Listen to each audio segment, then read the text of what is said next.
You may have to say.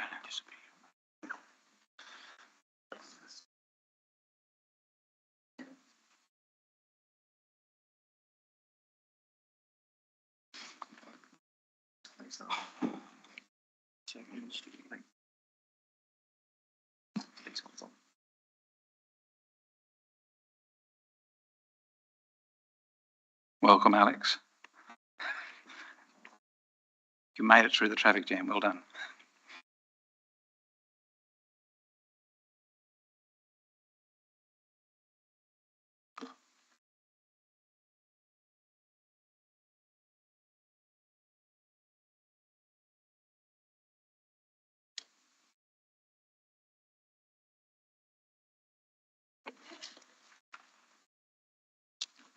Good morning.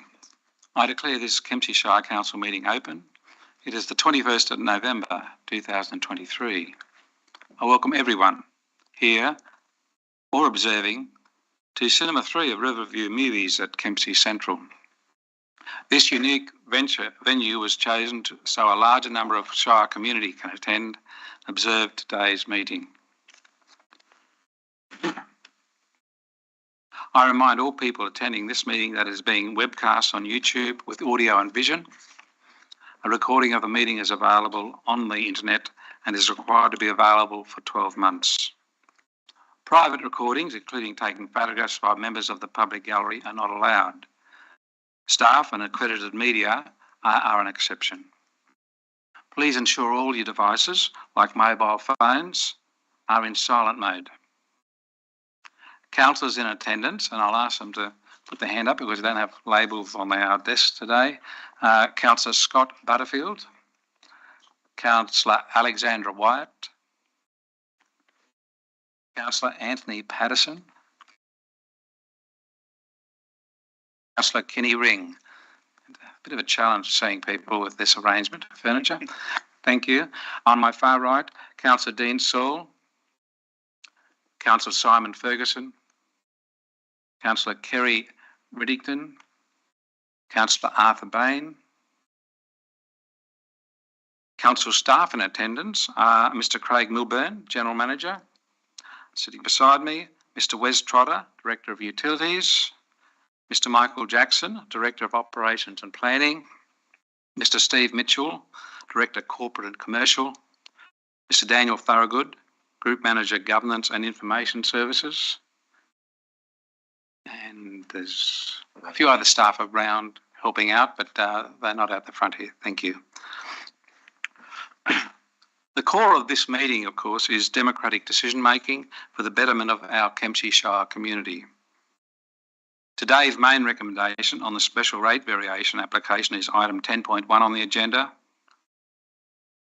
I ask all members of the public gallery to respect our meeting processes. You're welcome to observe. Would you please respect all councillors in their debate and respect whatever decision we eventually make today. With that, we will now commence the meeting. Councillor Butterfield, would you commence with the prayer, please? Yes, thank you, Mr Mayor. Dear Lord, help us in our deliberations today so that our decisions will be for the greater good of the whole of Kempsey Shire. Amen. Amen. Thank you, Councillor Butterfield. Acknowledgement of country. Councillor Bain, would you do that for us, please? Marangbu, Mr Mayor. Barang marang tanggu nuai Arthur. Nyanda mubita, nyanda buwaro buko, pandunga kai malamangu dangati kuten tinbari. Danang maranga titinjabaria. Marangbu. Translation is, good morning, my name's Arthur. From the river and the hills and plains, from the mountains to the ocean, this is Dungati country, and may you all be well in this place. Thank you. Thank you, Councillor Bain. Acknowledgement of servicemen, women and their families. Councillor Saul, please. Thank you, Mr Mayor. Mr Mayor, Council acknowledges sacrifice made by Australian servicemen and women and their families in particular, those who gave their lives in defence of the freedom we enjoy today. Thank you, Councillor Saul. All councillors are in attendance, so we don't have apologies. We now move on to item 5, confirmation of minutes. And the recommendation is that the minutes of the ordinary meeting of Kempsey Shire Council dated the 17th of October 2023 be confirmed. Could I have a mover, please? Councillor Bain, thank you. A seconder, please. Councillor Ring, thank you.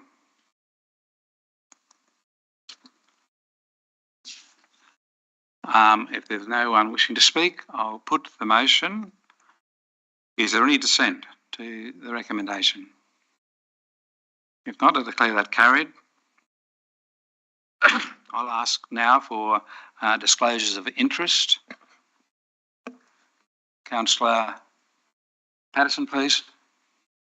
Yeah, I'd like to make a disclosure of interest of item, a non-pecuniary interest of item number 10.1 is the rate, special rate variation, as I pay rates on a number of properties and have done for many years.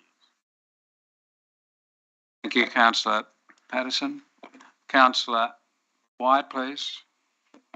Thank you. I want to declare a non-pecuniary interest in item 10.3, community grants, as I have associations with a couple of organisations and a family member is a member of one of them. Thank you, Councillor Wyatt.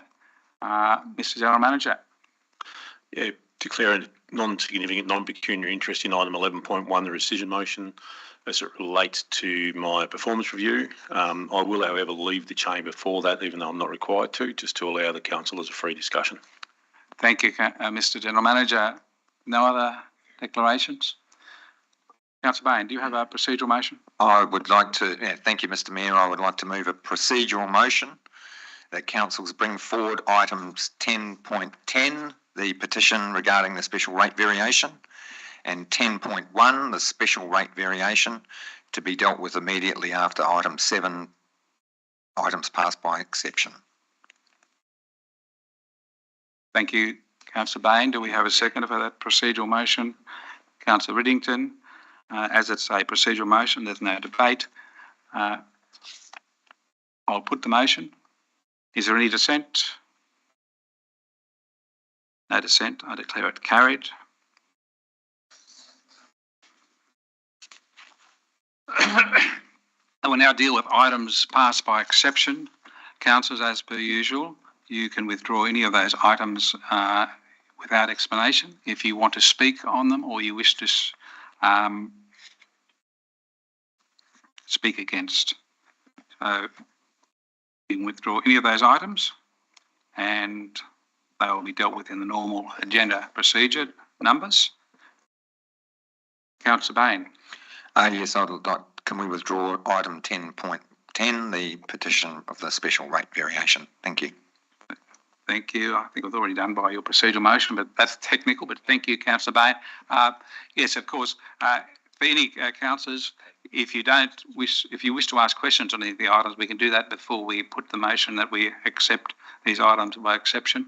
But first of all, just the one that's being withdrawn. Councillor Patterson, please. I'd like to withdraw item 10.4, as there's quite a number of questions I'd like to ask about that. That's the sporting field master plan.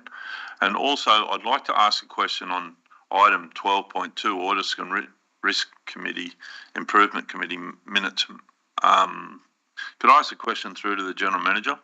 At the moment, if it's a question about a confidential matter, it has to be dealt in a confidential way. No, it's not confidential. But my question is yes. This Audit and Risk Committee, could you explain what this is? Thank you, Councillor Patterson, for that question. Mr. General Manager. Yeah, through Mr. Mayor, the Audit, Risk and Improvement Committee is a committee that's actually required to be set up in every local government in New South Wales.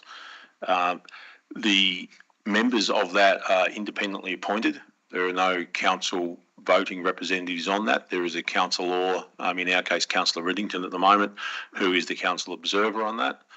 They are required to meet a minimum of 4 times a year and to review the program that we are looking at in terms of our audit. They work closely with our external auditors on the review of our financial statements each year. We're also a council that 5 years ago we appointed our own internal auditor, and our internal auditor has a annual audit program that is overseen by this committee. And from those internal audits, much of our continuous improvement is actually driven from the reports that come out of that internal audit process. It has a couple of broad levels of involvement, both at that key financial area with our external auditor and with the ongoing audits. And the audits our internal auditor undertakes aren't necessarily financial audits, but they're audits in relation to our processes and our systems across the whole organisation. Those service reviews? They're a type of service review, I guess you could say that.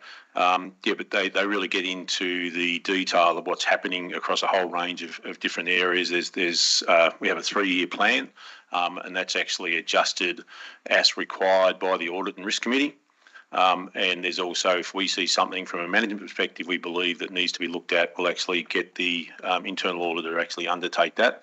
And all those reports are actually reported to the ARIC committee. Thank you, Mr. General Manager. Councillor Patterson, you have a follow-up question? Yeah. So this is a legislated committee. Is that correct, Mr. Milburn? Yeah, it's required by the Office of Local Government for every council in New South Wales to have one. Thank you. Excuse me. Thank you, Councillor Patterson. Excuse me. Any more withdrawals, and then we can have questions on the ones that aren't I withdrawn. just wanted to follow up on that one. Yes, certainly. Councillor Riddington, please. Thank you. Through you, Mr. Mayor, to the General Manager. I am the observer on the Audit Independent Risk Committee. To me, I think they've done an amazing job, and I might like to ask the General Manager just to say the review of the ARIC into the procurement so that we do proper procurement. Yeah, through Mr. Mayor, I think what Councillor Riddington is referring to, that one of the internal audits was on our procurement processes. We've done other ones, for example, on how we've procured pavement services.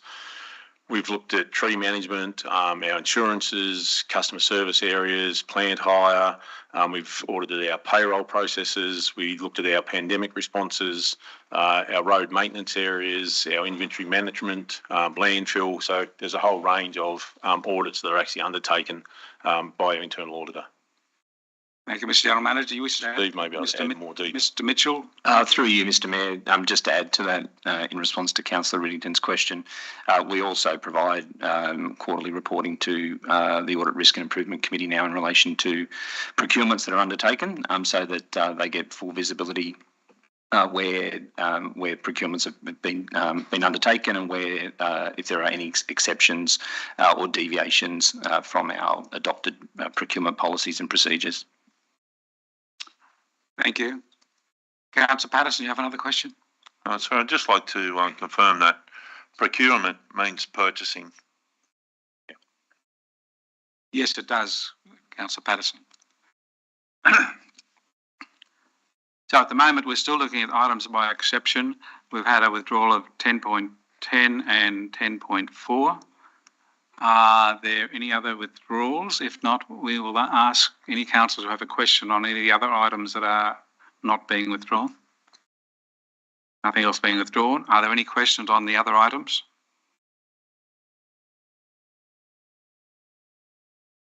There are no questions. I now ask for a mover, please, for the items of exception without 10.4 and 10.10.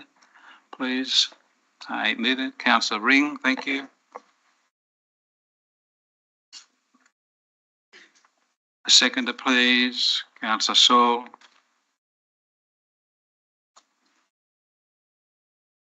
No lights on, so I'll put the motion before you that these items be passed by exception. Is there any dissent? There is no dissent. Declare it carried. The next item on our list, because of the procedural motion, is 10.10, the petition, which is on page 65, special rate variation petition. And the recommendation to council is that council receives and notes the report. We have a mover, Councillor Bain, and a seconder, Councillor Riddington.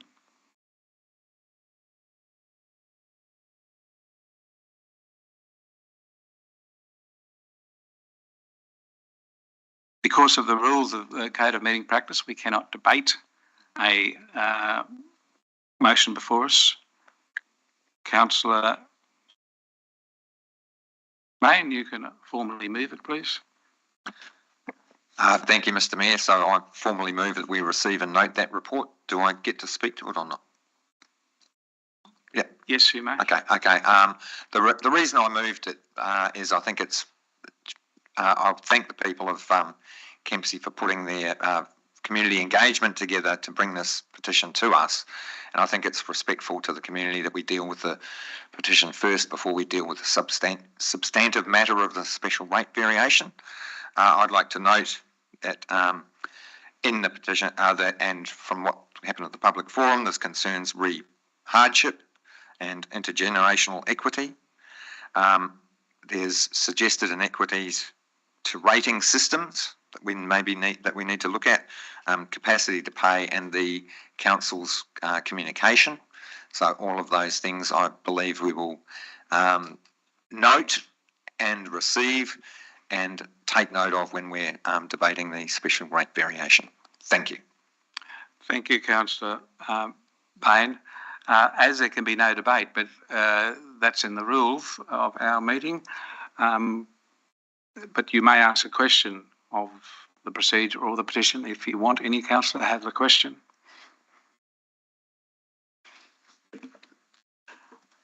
No questions? I'll now put the motion.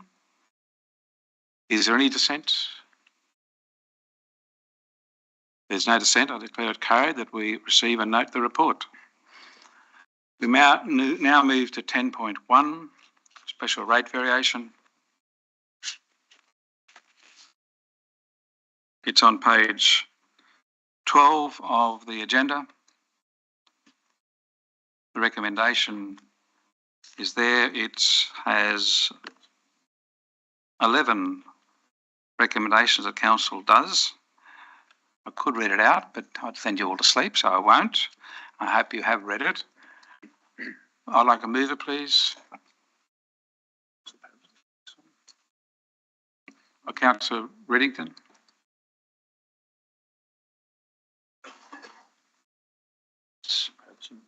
Who would like to second it? Councillor Patterson, thank you.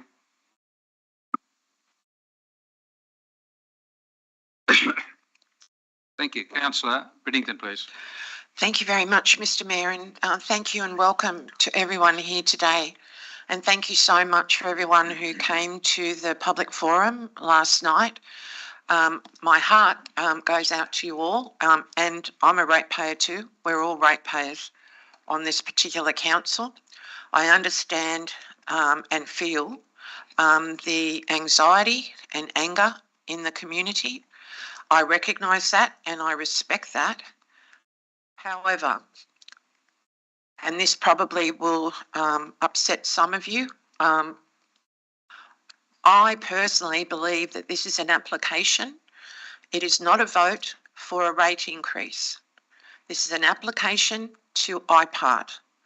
We need to be part of this process. We need to be able to give our views to IPART.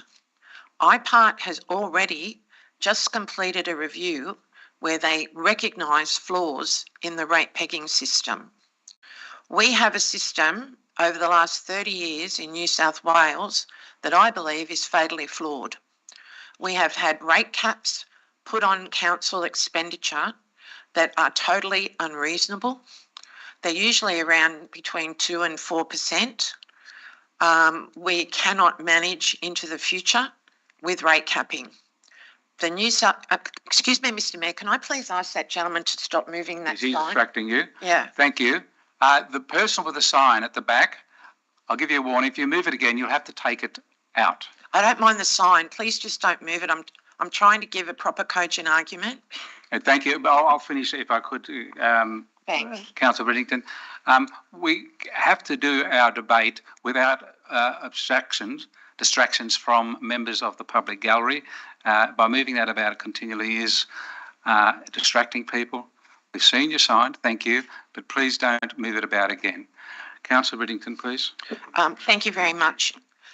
So to continue on, The rate capping system is fatally flawed. We've had it for 30 years. Successive governments of both persuasions have not done anything to rectify it, especially in the regions. We have been under the pump for a very long time. We are now in the middle of a perfect storm. We have increases in electricity. We have increases in any kind of cost of living payments that we have to make. We've had food banks now operating in our shire. We have equipment and resources that need to be maintained. We must have a future for our children. We've got to look at how we can best do this. Now, the rate peg is wrong. The rate peg next year, in my estimation, could be probably about 4%. If we go ahead with this application, IPART will know our views. The New South Wales Government will know our views. I'm sure they already know our views through our local member, and that's where the heat needs to go. The heat needs to go on the federal government and the state government for years of cost shifting. I worked out that about $466 of our rates per year is due to cost shifting from the New South Wales Government. Let's all get real on this and look at an application to IPART. It doesn't mean that we will increase it on the 30th of June 2024. We need more information. We need to have more cost cuts from the council itself. They've already come up with $24 million in quite a short time frame. I'm sure we can do better. I'm sure all of us can do better. We have a New South Wales Government inquiry into rate pegging that's yet to be announced, but it looks like they will support IPART's recommendations so that each individual council each year across the state applies for their own rate variation according to their own needs and not have a cap slapped on it. Now, if we do get a 4% rate peg next year, and if we do vote to put it up, the rates up to 7.9, that 4% will be included in the 7.9. It is not on top. 1 minute to go. There is no guarantee at all that we will actually pass this in June. In fact, I need much more information. I need to have the feds on side with the federal assistance grant. I need to have the rate pegging review. All of us need to make a considered decision. This is not written in stone. It is an application and an application only. Thank you. Thank you, Councillor Riddington. I'll now ask Mr Mitchell to give an explanation of the motion before us, please, and the impacts of, or the effects of the motion, please. Mr Mitchell. Thank you, Mr Mayor, and thanks for the opportunity to introduce this important but complex report. What councillors have before them today is the culmination of a significant body of work, not just since the resolution that council took in April earlier this year to investigate whether the special rate variation was viable, but the last 5 years where, as a council, we have looked at our financial sustainability. There are a few key facts that I think are worth just highlighting here. Local government is a highly regulated business and operates as a complex service industry. We don't have the same decision-making autonomy that other businesses have, yet we're still, and as we've done our best to communicate, are still subject to the same cost and economic pressures that all businesses are. As Councillor Riddington has just alluded to, the current rate peg methodology is very restrictive and specifically aims to restrict council's ability to increase rates. So whilst those restrictions help protect the community against unnecessary increases, the rate peg has not kept up with inflation and the rising cost of operations, and that's fundamentally been the biggest challenge that we've faced over the last few years in particular. That resulting gap between our income and our expenditure means that we need to continually look for other sources of income, which are limited for a local government, particularly a regional local government. And we also need to continue to look for and review for efficiencies and get that right balance in terms of value for money. No IPART application can be submitted without detailed financial analysis, proof of working with the community to ensure that the community is aware of the need for the variation, and a demonstration that we've looked for productivity savings and considered the community's capacity to pay for any proposed increase. And what I would like to say is that I guess what we've done our best in the report and all of the attachments that have gone with that is to actually give a full body of information that covers off on all of those items.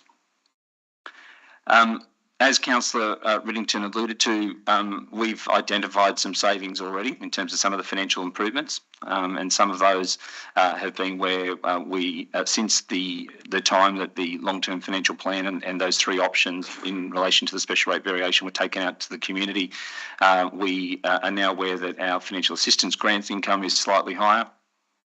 We have ensured that cost savings from the recent street lighting investment in terms of LED lamps embedded into the long-term financial plan over the full 10 years.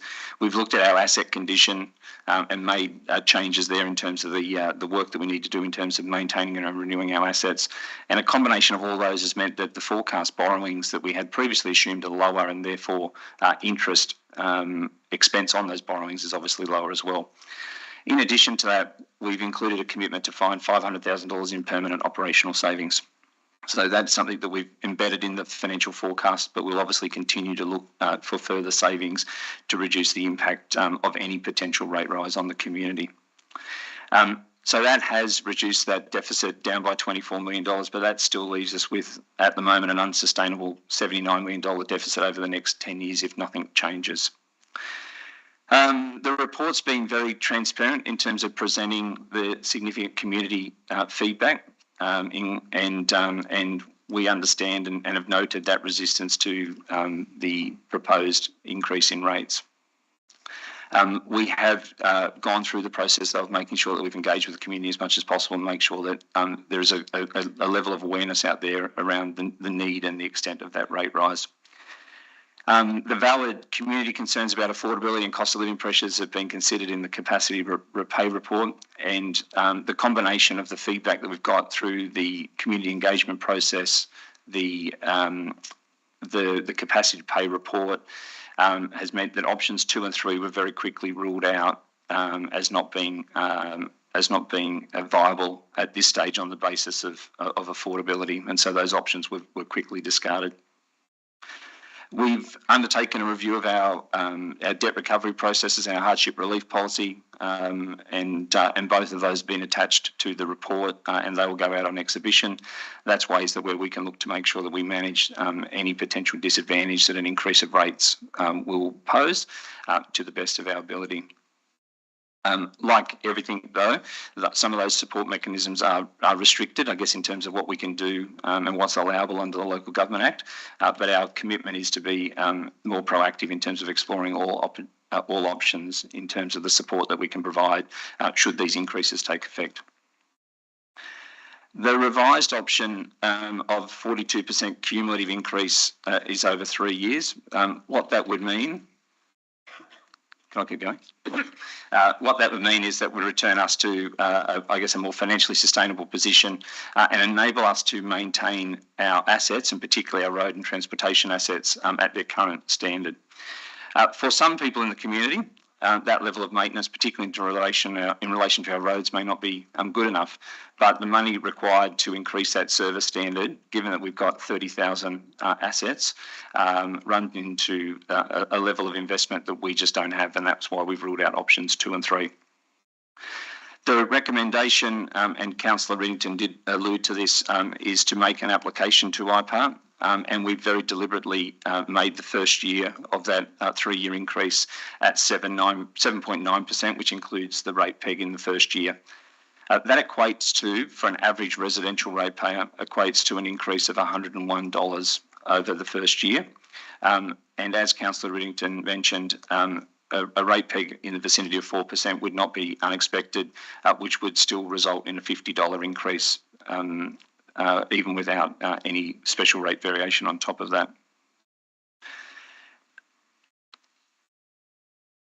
It's important to note that in the context of the proposed rate increases that IPART are reviewing the rate peg methodology, and the indicators are that approved rate peg will be higher than the 2.5% that we've assumed. But any SRV is inclusive of the rate peg. So if an application was submitted, it would only be the numbers that you've got in front of you is what is inclusive of that rate peg.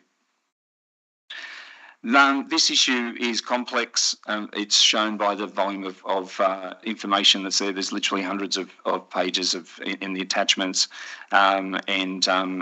we've done our best to provide a level of information for people to actually understand the size of the issue that we're dealing with, and the fact that this is a sizable business. Our operational expenses next year in the general fund alone are $60 million, and we've got a capital expenditure program which is more than that. What I can say is I'm entirely confident in the work that our professional staff have done in conducting this investigation, and in coming to the recommendation that you have before you. And that's not to say that there's still not an enormous amount of work to do. The issue for all local government to achieve financial sustainability is ongoing. It doesn't go away. I think, as I've mentioned at a number of the community presentations, that challenge is evident in the fact that 90 out of the 128 councils across New South Wales have applied for an SRV in the last 10 years, and some of them multiple times. What we're recommending for councillors now is, I guess, to maximise the return on the investment of work that's been done over the last 6 months, and to proceed with that application to IPART for a 42.7% increase over the 3 years. What that will mean, once it goes through the IPART process, is that increasing rates remains one of the possible options to solving the financial sustainability challenge, while we undertake further analysis and look at ways of reducing costs, and continue to look at our service levels ahead of any decision to increase the rates in June next year. Thank you, Mr. Mitchell. Councillor Bain, please. Thank you, Mr. Mayor. I'd like to propose that we move into Committee of the Whole. Do we have a seconder for that procedural motion? Councillor Patterson, thank you. No, that's a procedural motion. There's no debate. Motion is we move into the Committee of the Whole. Is there any dissent? No dissent. I declare it carried. For the members of the public gallery, Committee of the Whole means that councillors can they still follow the same rules about how long they can speak for, but they can speak more than once on the issue. In Committee of the Whole, in an open debate, you can only speak once. So this enables everyone to listen to each other, take on new information and ask more questions, and reconsider their position if necessary. Thank you. Councillor Patterson, please. Thank you, Mr. Mayor. Thank you, Director Mitchell, for the explanation. I've got a number of questions. I'll only go through half of them just to give the rest of my councillors the opportunity. They may be asking the same questions. It's great to see, I believe, as a business person, that councils look 10 years in front to notify, to see that we're in a financial problem going forward. In 10 years' time, we need to address that now. We don't want to move it forward to our children and their children's children. And my question through to the General Manager or Mr. Mitchell, first question is, the SRV really keeps us at the status quo, and it doesn't really address putting anything behind for council to address their assets, the condition of the assets moving forward. Is that correct? Are we just sitting with this SRV at the status quo? So we're just addressing the issue rather than addressing the issue and moving forward. Thank you, Councillor Patterson. Mr. General Manager. Through Mr. Mayor, as Mr. Mitchell highlighted in his introduction there, that this SRV, should council put the application in, should it be approved and should they adopt it in June, will just leave us with our maintenance levels as they currently are. It doesn't allow us to improve those maintenance areas. It doesn't allow us to improve the way we construct roads, for example, in the future to make them last longer. It doesn't allow those things. It allows us to keep the maintenance at the levels they currently are. Thank you. Another question, Councillor Patterson? Yeah. My next question is, and it was brought up a number of times in the public forum yesterday about people saying that we shouldn't apply at all. My question through to the General Manager, and I would quote this in regard to the Bathurst Council that pulled out of applying for an SRV. What is the repercussions of not addressing your financial issues that you've notified that are in reality going to happen? What is it if we decided to not go for any SRV? Mr. General Manager. Mr. General Manager, please. Thank you. Through Mr. Mayor, there's a couple of things that would have to occur. For us specifically, there's obviously the gap is still there, so we therefore would need to do a very detailed review of the red pen to see what services, what programs, what savings could actually be found. Having been involved with a discussion of general managers with the Deputy Secretary of the Office of Local Government, he outlined, Mr. Brett Whitworth outlined the process they've actually used with Bathurst. Bathurst started this process, and after community concern, they withdrew from continuing through the process. The LG have now written to them and asked them to now explain what services they are going to cut, because they clearly have a financial issue, which we clearly have, and therefore they have to be able to demonstrate to the Office of Local Government what they are now cutting to actually address that financial dilemma that they're actually currently in. So I would expect if Council chose not to go down the path of making a special rate variation, we would receive a letter very quickly from the Office of Local Government requesting us the same thing. Could we come back to your next question if we could? I'll get a few other questions and comments. Councillor Bain, please. Thank you, Mr. Mayor. I just want to firstly thank Councillor Riddington for having the courage to move this motion, because it's a very difficult position for us to be in, but it's important that we debate this. And I want it to be very, very clear, even it's been said before, but I want to reiterate that what we are doing here is making a decision about an application for a special rate variation, which gives Council an option down the line. If there is no special rate variation, we're effectively telling staff, directing staff, that over the next 3, 4, 5, 6 months, that they've got to work closely with us as councillors to make decisions about what services are going to be reduced and what assets we're going to let go of. And that's a line-by-line budget review with a red pen. If we choose to apply for a special rate variation, the staff's task will be initially to get that application organised and put in, but it will also be to go through, to work closely with councillors to go through a line-by-line budget review with a red pen. It does not commit, it will not commit us to putting in rate rises in June 2024.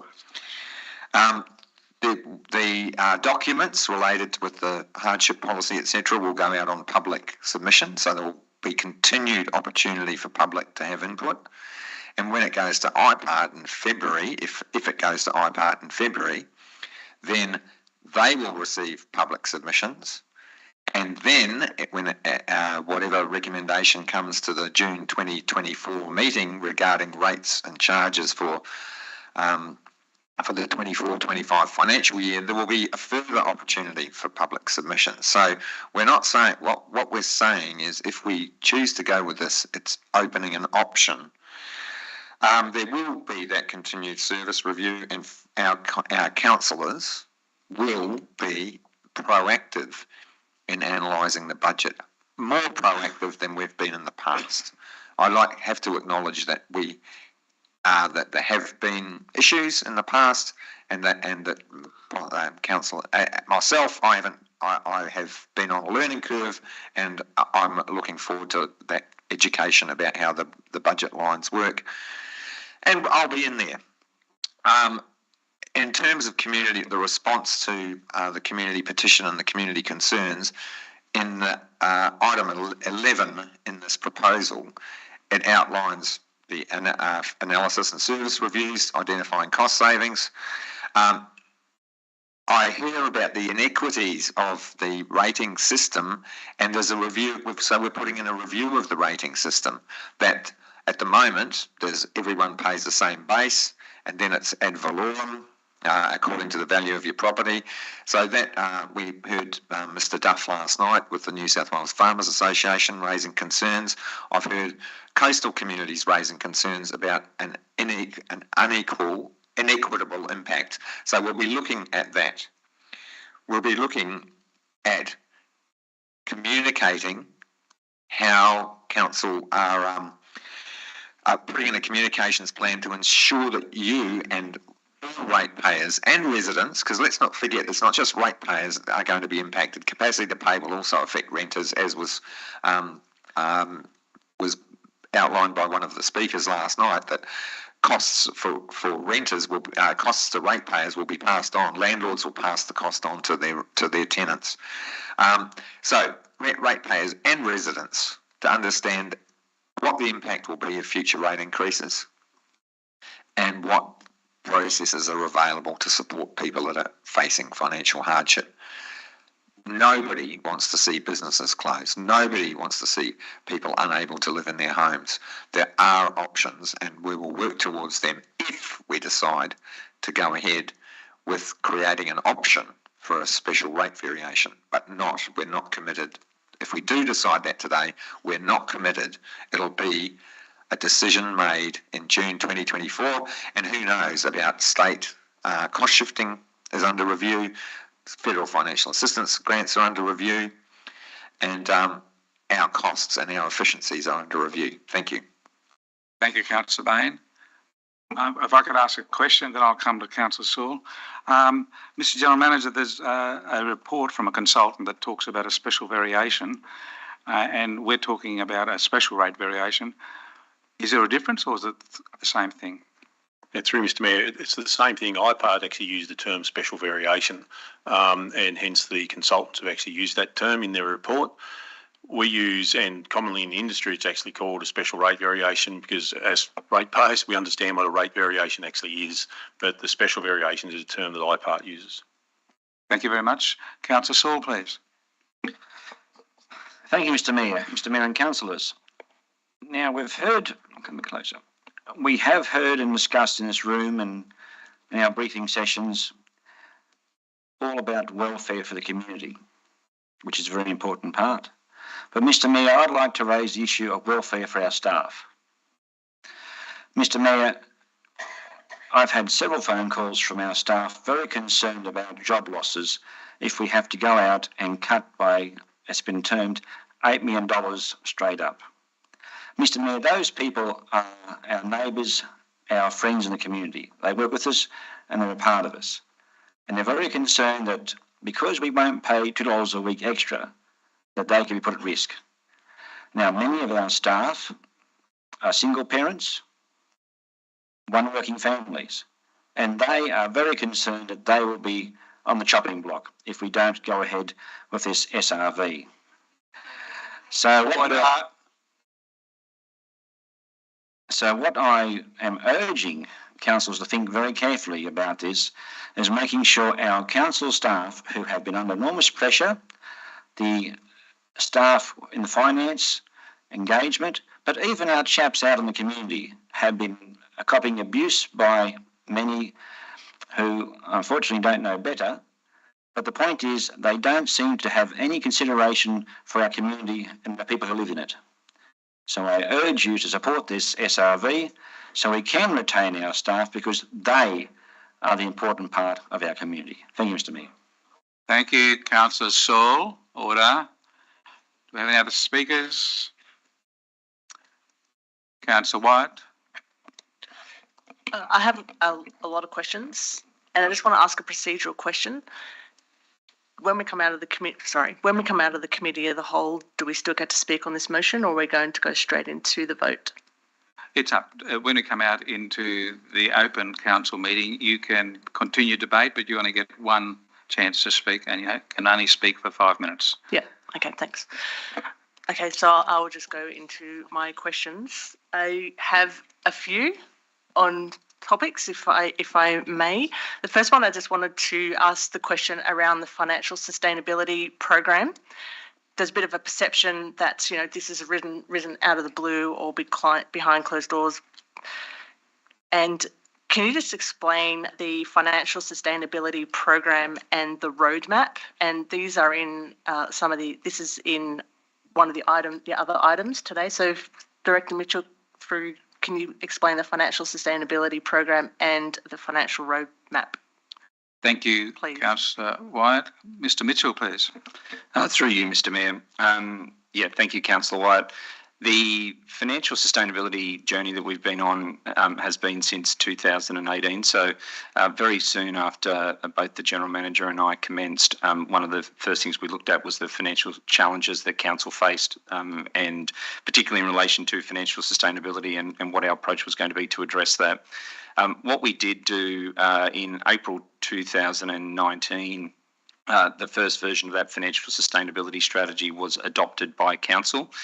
What that strategy essentially looked at was to identify where the challenges were and what the whole lot of actions that we would need to take to commence addressing that financial sustainability challenge. We progressively worked through those actions. We've been reporting updates in terms of the progress around our financial sustainability strategy and the roadmap. Now, just to be clear, the roadmap is where the more specific actions are detailed, and that has been reported to Council on a quarterly basis along with the quarterly report. And as you quite rightly pointed out, the first quarter report is another paper on the agenda today, and there's an update around our financial sustainability program attached to that report. So we've been reporting progressively against the actions and the delivery of those actions. What we did do, given that a whole lot of progress had been made over that period, a lot of that necessarily didn't result in financial savings. What we had to do was invest quite significantly in terms of understanding the condition of our assets. So we've implemented an asset management strategy, asset management system, so that we can actually have a far better understanding of the condition of our assets and the timing for the renewal of those assets. And that has enabled us to very clearly then identify what we need to do in relation to maintaining those assets going forward. And one of the attachment to today's special rate variation report is an actual update to our strategic asset management plan. So a lot of the initial financial sustainability actions were around putting in place the foundations for us to understand our business better. And that also included making sure that our financial systems were to a better level than what they were. So we implemented a new financial system, and our financial reporting has increased and improved significantly since then. In 2022, as part of the long-term financial plan that was adopted, we updated that financial sustainability program, identified 15 or 16 key actions that we're now progressively working through. And one of those actions was to investigate the special rate variation. So that's obviously one of those key actions. And I guess what I would say is for each of the 5 years, our long-term financial plan has identified financial sustainability as a key issue, and that's why we've been reporting on it regularly to councillors and to the community. Thank you. Councillor Wyatt. Yeah, thank you. Just a follow-up few questions. So these are quarterly reports, and as you said, it's in 10.2 today. Is this a mechanism or the report by which the community can keep track of the financial performance of council, or are there other ways they can keep track? Mr. Mitchell. Through you, Mr. Mayor. That's obviously one way. So every quarter we provide a corporate performance update to council, and obviously that gets published as part of the business paper and all the attachments, so they're all available for the community to look at. So that gives a regular update in terms of how we're progressing in terms of the delivery of our operational plan, what our budget looks like, how we're going in terms of the delivery of our financial sustainability program. what grants that we've been successful and what the status is of those grants. So it's a comprehensive update on a quarterly basis, not just for councillors, but it is available obviously for the community to understand how council is performing on a quarterly basis. The other, I guess, from a sort of a financial perspective particularly, is our annual financial statements, and we also pull together an annual report which gives a summary of the achievements and what's happened over that sort of financial year, and so that annual report will be published by the end of this month. Thank you, Mr Mitchell. Councillor White, further question? Yes, please. At the Southwest Rocks meeting, there was just the community meeting at the club. There was discussions about, when did council become aware of the problem or the financial situation, and how long had council known? And there was discussion about sort of the background and the asset management system. Can you just provide an outline of when council became aware? What were those triggers, and what is the asset cyclic management system? Mr Mitchell. Through you, Mr Mayor. I guess it's sort of partly what I've covered off before, Councillor White, in terms of when the General Manager and I started in 2018 after the decision that the Council at the time had made to transform the organisation. Part of that was for us was to come in, have a look at the organisation and where some of the challenges were, and obviously very clearly the financial sustainability challenge we had was very evident.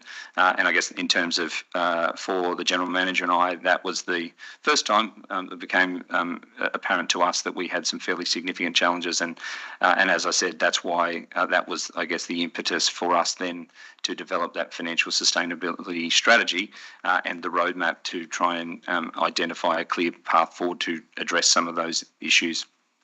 Part of that exercise and a subset of that was around assets and asset management. Council's got 30,000 assets which have a value in our financial statements of around about $1.4 billion. So we've got a significant number of assets across a whole lot of asset categories, and the available asset management information or data at the time was not at a level that enabled us to make the decisions that we need to make in terms of maintaining those assets to the level they need to be maintained, having a very clear view around their condition and when they need to be replaced. And very early on, as part of that financial sustainability strategy, a decision was made to invest in a greater asset management capability, and that included defining policies, procedures, implementing a system, and indeed putting on several qualified staff to give us the data that we need to manage those extensive assets. Thank you. Can I keep Councillor going? White. And Councillor Patterson also had another question. We'll go with Councillor White. Last question, maybe. No. No. I've got we'll break more. It up, Councillor White. Okay. Last question for the moment, and then we'll come back to you. Sure. This question's around the capacity to pay reports, and that data source is sort of indicating it's from 2016 to 2021 from the the community ID data and census. A lot has happened since 2021. There's a couple, and yesterday we were sort of shown a paper about the rental market reality versus the capacity to pay. There's another table in there on table 15 that talks about the net income being $107,000 compared to $97,000, and that's due to a $10,000 savings. As I said, that was in COVID when we were all shut up in our houses, so maybe I'm not sure whether that's been taken into account. But can you please provide a comment on the capacity to pay regarding the statistics that were presented yesterday in terms of, has there been any adjustments in those medium rents? Has there been any adjustments in that made for COVID? Mr Mitchell. Or since 2022, rather. Through you, Mr Mayor. We're aware, Councillor White, that report was based on multiple data sources, but one of which was the census data, which was 2021, and there is obviously a time issue around that. What I would say in relation to that is not just that we understand that there's been cost changes since that time, but there's also been income changes. So the data that's in that table, I think that you're referring to, actually has income and expenses. And so what we do know that there has been wage growth since that time as well that wouldn't be reflected in that table as well. So the New South Wales wage price index growth has increased by 8% over that time. And I understand that will have different growth in different sectors, but in terms of, as an average index, that's been the increase as well. So that needs to be taken into account. I think what we've tried to be very genuine about in terms of the way we've written the report and the report actually acknowledges that there have been changes since that. So we haven't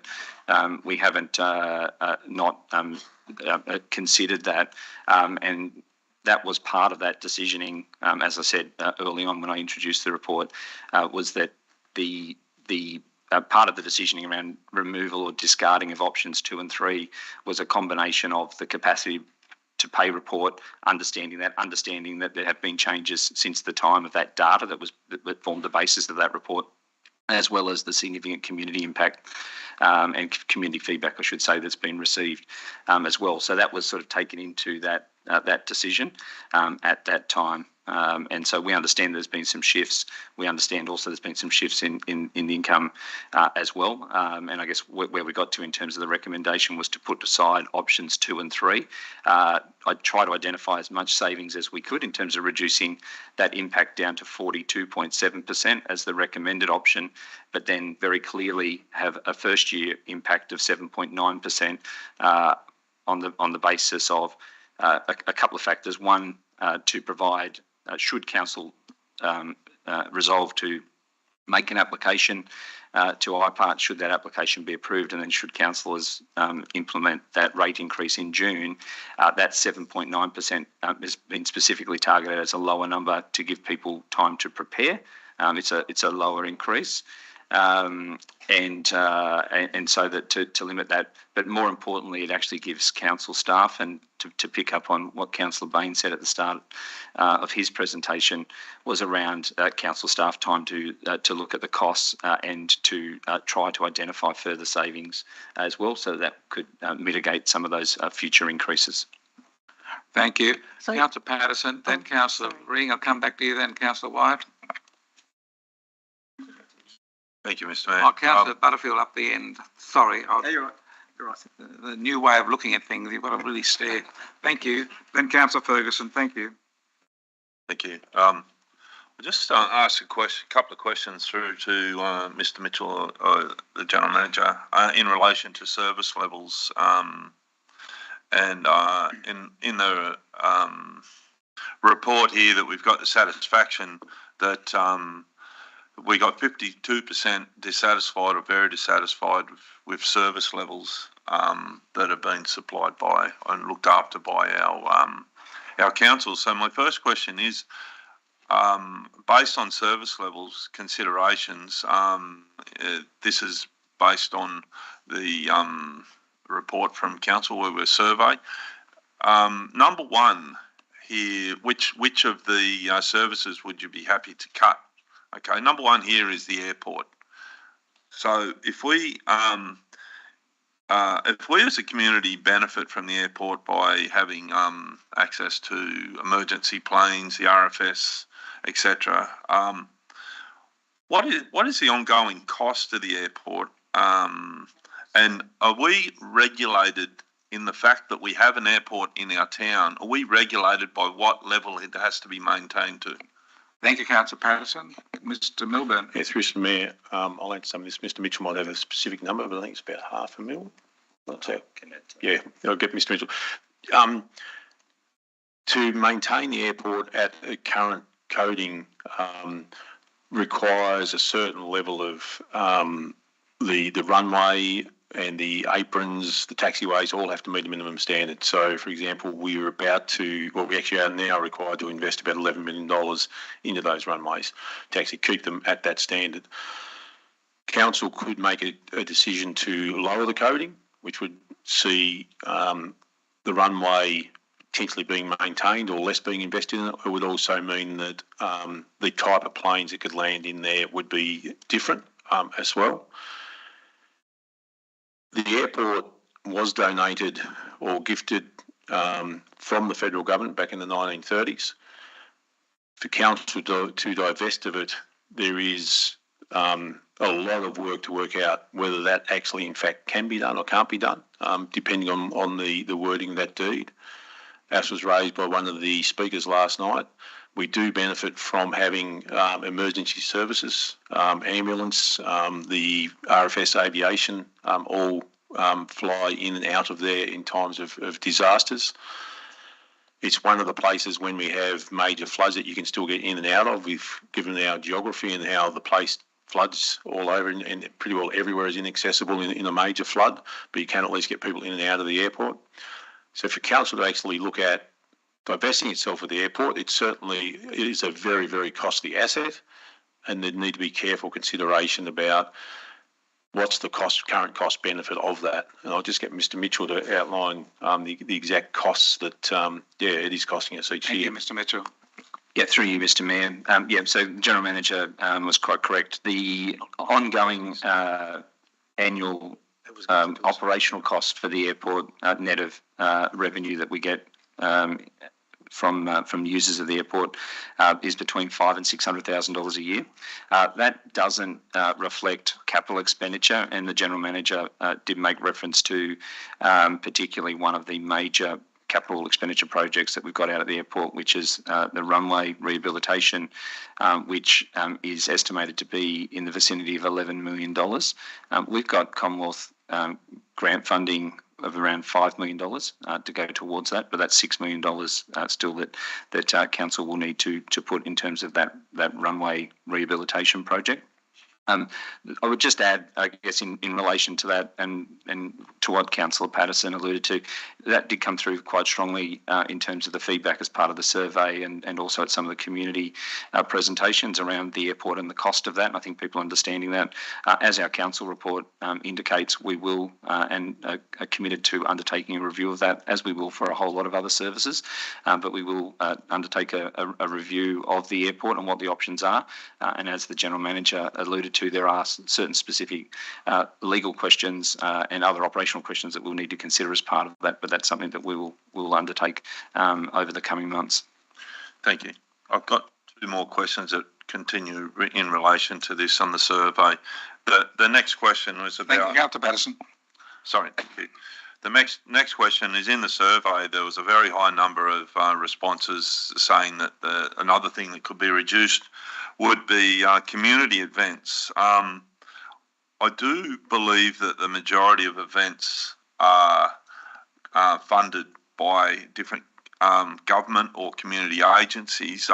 Can we have a little bit of an explanation about a few of those events and where those funding has came from?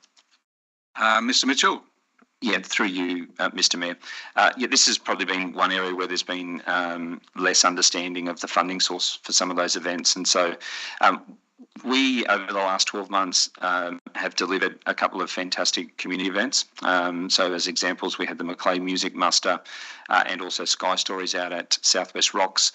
Both of those events were funded out of the Reconnecting Regional Communities grant funding program. Council was given $240,000 coming out of COVID, as were a number of councils to run events and to get the community reconnected. And so the delivery of those two events, as well as others that was funded out of that $240,000, was entirely funded by the state government. The other notable event that we've had is the Streets at Shared Spaces grant funded for the Laneway Festival. Again, that grant delivered not just the improvements to Savages Lane and to the other lane just near where we are today, but it also provided funding for us to then be able to celebrate that amazing work that had been undertaken with the community event as well. Again, that was 100% government funded as well. Even our Australia Day event that we have annually is largely grant funded as well. So we've been successful each year, pretty much ever since I've been at council, where we are given funding out of an Australia Day grant funding program to be able to put on that event for the community as well.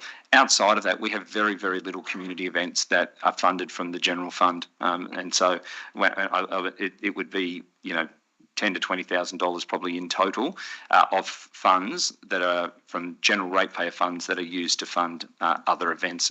Every other event that we've undertaken has been wholly 100% grant funded. Great, thank you. Mr. Mayor, I've got one more question in relation to this. Thank you, Mr. Councillor Patterson. Thank you. Thank you. And the next highest thing that was nominated that to reduce the level of service was the sale yards.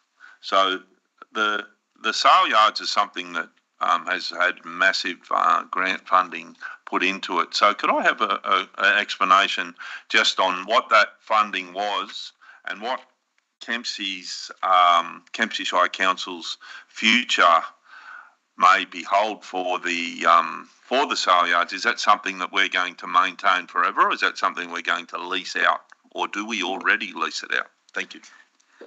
Thank you, Mr. Mitchell. Through you, Mr. Mayor. The sale yards is a really interesting item. We undertook a detailed exercise several years ago, probably 4 years ago, in terms of looking at the sale yards on the basis that it was a challenging asset for council to maintain, a lot of risk attached to it in terms of the running and the operations of that, and having staff with the relevant expertise to actually run a facility like that.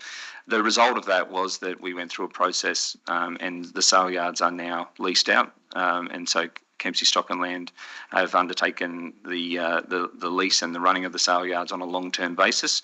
That's had a great outcome for the community and for council because from a financial perspective, it's resulted in a much better outcome for council. And we've also have the people who know how to run the sale yards actually running the sale yards. So that longer term has been a good decision, and one that's actually reaping benefits for the council and for community. In terms of the grant, we were successful several years ago to get a $6.3 million grant under the Bushfire Local Economic Recovery Fund. As we got into delivery of that project, we realised, and with the significant increase in costs on the back of supply chain and COVID and all the other factors that have increased construction costs, meant that was going to not deliver the project as it was originally envisaged. We have subsequently gone through and worked through with an application process to the funding body and got an additional $3 million of grant funding to deliver that project. That's a $9 million project, again, wholly grant funded.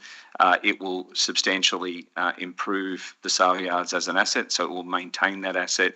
It will deliver significant improvements, and we've now had the DA approved. We're just about getting ready to go out to tender for someone to deliver that works. And, in terms of from an economic development perspective, agribusiness is, one of our three pillars, and the sale yards is obviously a key asset in terms of the delivery of that agribusiness strategy. And so from a community perspective, we're really happy that project is obviously proceeding.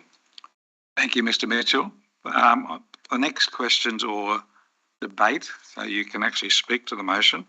We've got Councillor Butterfield, followed by Councillor Riddington, followed by Councillor Ferguson, and then further questions from Councillor Wyatt. Councillor Ring as well. Councillor Ring, sorry. Yeah. My apologies. Not Councillor Riddington. My apologies, Councillor Riddington. But you can speak. Thank you, Mr. Mayor. Thank you, Councillor Butterfield. Thank you. I'd just like to start by thanking the community for coming along today, and I do understand that is quite emotional and caught up in this whole SRV thing, and I totally understand. Also, just like to echo Councillor Riddington and Councillor Baines' sentiments on the opening speech. Very well said and articulated. Also, just for those that weren't here or didn't stick around yesterday, just through the General Manager, could you just please just go over a few of the concerns that the speakers had yesterday. Sort of i.e., it was council going into administration, public events which you already spoke on, and South East Rocks Headland and stuff like that. Just explain some of those things for us, please. Yes, thank you, Councillor.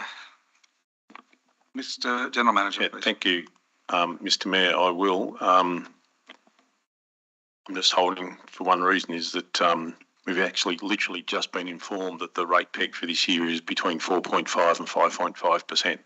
It's literally just come through. So that's included in the 7.9. So if it's at the upper level, you're talking about a special rate variation here of 2.4%. So yeah, I'll try and go back through some of those items that we did work through yesterday. I did mention that there is the rate review methodology. The state government appears to have accepted the recommendations of IPART, and certainly in the industry, we're hopeful that the government does and they roll that out. That result that's literally there, 4.7% for Kempsey, I've just been told. That certainly is a far better position than where we were a couple of years ago when they put a 0.7% rate increase, and we had to go through an application to actually make that anywhere near realistic. There is the review that IPART are doing that Councillor Ridlington referred to, the expenditure review, where they'll be looking at local governments across New South Wales. We would expect to get the outcome of that sometime in the middle of next year as well. There was comments made last night that Council supported the Yes campaign in the recent referendum. That's factually incorrect. Council made no position at all in relation to the referendum. They simply provided information on our website for both sides of that campaign. Council is subject to annual audits by the New South Wales Auditor General's Office, and that is done obviously totally independently. Every council in New South Wales goes through that annual audit process, and as Mr Mitchell referred to before, our annual financial statements are available for the public. I think you probably can find the last 10 years of them currently on our website, and they will be presented to Council in the next month. We actually sign off them at the end of this month. There was a comment about an appointed administrator. That's certainly a decision that the minister can make should he believe that the council is not operating effectively. They can actually make that decision. An administrator comes in and replaces all the council laws. They don't actually replace the staff, they actually replace the council laws in that. So us as community members would lose our democratically elected people to run the organisation. Depending on the nature of that administrator as to how that all runs. And I've worked for an administrator. There's positives and some challenges of having administrators, particularly administrators who are brought into a community who have no background in the community as well. I think those are some of the main things. Councillor Butterfield, was there anything else specifically? Just another one. Just the Adventure Park was one, but also while we're going, is New South Wales the only state that is governed by IPART or the rate peg? Okay. Thank you, Mr. Mayor. Yeah, General Manager should say. Through Mr. Mayor. In relation to the Adventure Park, there is no council is not taking out any loans. Council is not putting in any capital to that. We put in an application quite a few months ago to seek additional funding, similar to what we did with the sale yards. That grant was unsuccessful. We're still waiting to hear from the state government the actual status of that project, whether it will proceed or won't proceed. We're just simply waiting on the state government to come to us. Rate pegging in New South Wales has been in place for in excess of 30 years. It's actually had strong bipartisan support at the political level, at the state government level. Victoria introduced it might be about 5 years ago, and certainly speaking to colleagues in Victoria, there is a strong resistance to it down there as well. We are I'm not sure the exact mechanism they have in Victoria, but yeah, we have IPART are the ones who actually make the determination and make the recommendations on this as well. So, and in this case, and Daniel's just emailed me. The chair, Carl McDonald, has actually said we've implemented the new methodology this year because it will produce rate pegs that more accurately reflect the increasing cost for each council. We understand ratepayers across the state are facing cost of living pressures, including affordability of council rates. The new methodology we've applied will better account for the diversity among New South Wales Council and help ensure ratepayers contribute only to costs relevant to their local government areas. These rate pegs are based on employee cost increases, forecast inflation, council-specific changes in emergency service levy contributions and population growth. So that, literally hot off the press. But, I part of the ones, and that's, the system we have in New South Wales. Thank you. And just one last one too, that the South West Rocks headland, that was fully grant funded as well. And stage 2 and stage 3, what are we doing with that? Mr. General Manager, please. Yeah, through you, Mr. Mayor. My understanding of the recent headland work, that was pretty well all grant funded. In it, it was the local community infrastructure program that actually funded that program, and we are looking and will continue to look for grants where it's appropriate to provide upgrades to some of our areas. We have got grants, for example, for the upgrade of Lloyd Park at Crescent Head as well. Thank you. Thank you, Mr. Councillor Butterfield, further? Thank you, that's all. Thank you. Councillor Ring, please. Thank you, Mr. Mayor. I'd just like to ask, initially the deficit was proposed to be 100 million and now it's about 79. How did this change come about? Thank you. Yeah. We'll get Mr. Mitchell to step through the exact, there's about 5 or 6 components to how that actually came about. Thank you, Mr. General Manager. Mr. Mitchell, please. Yeah, through you, Mr. Mayor.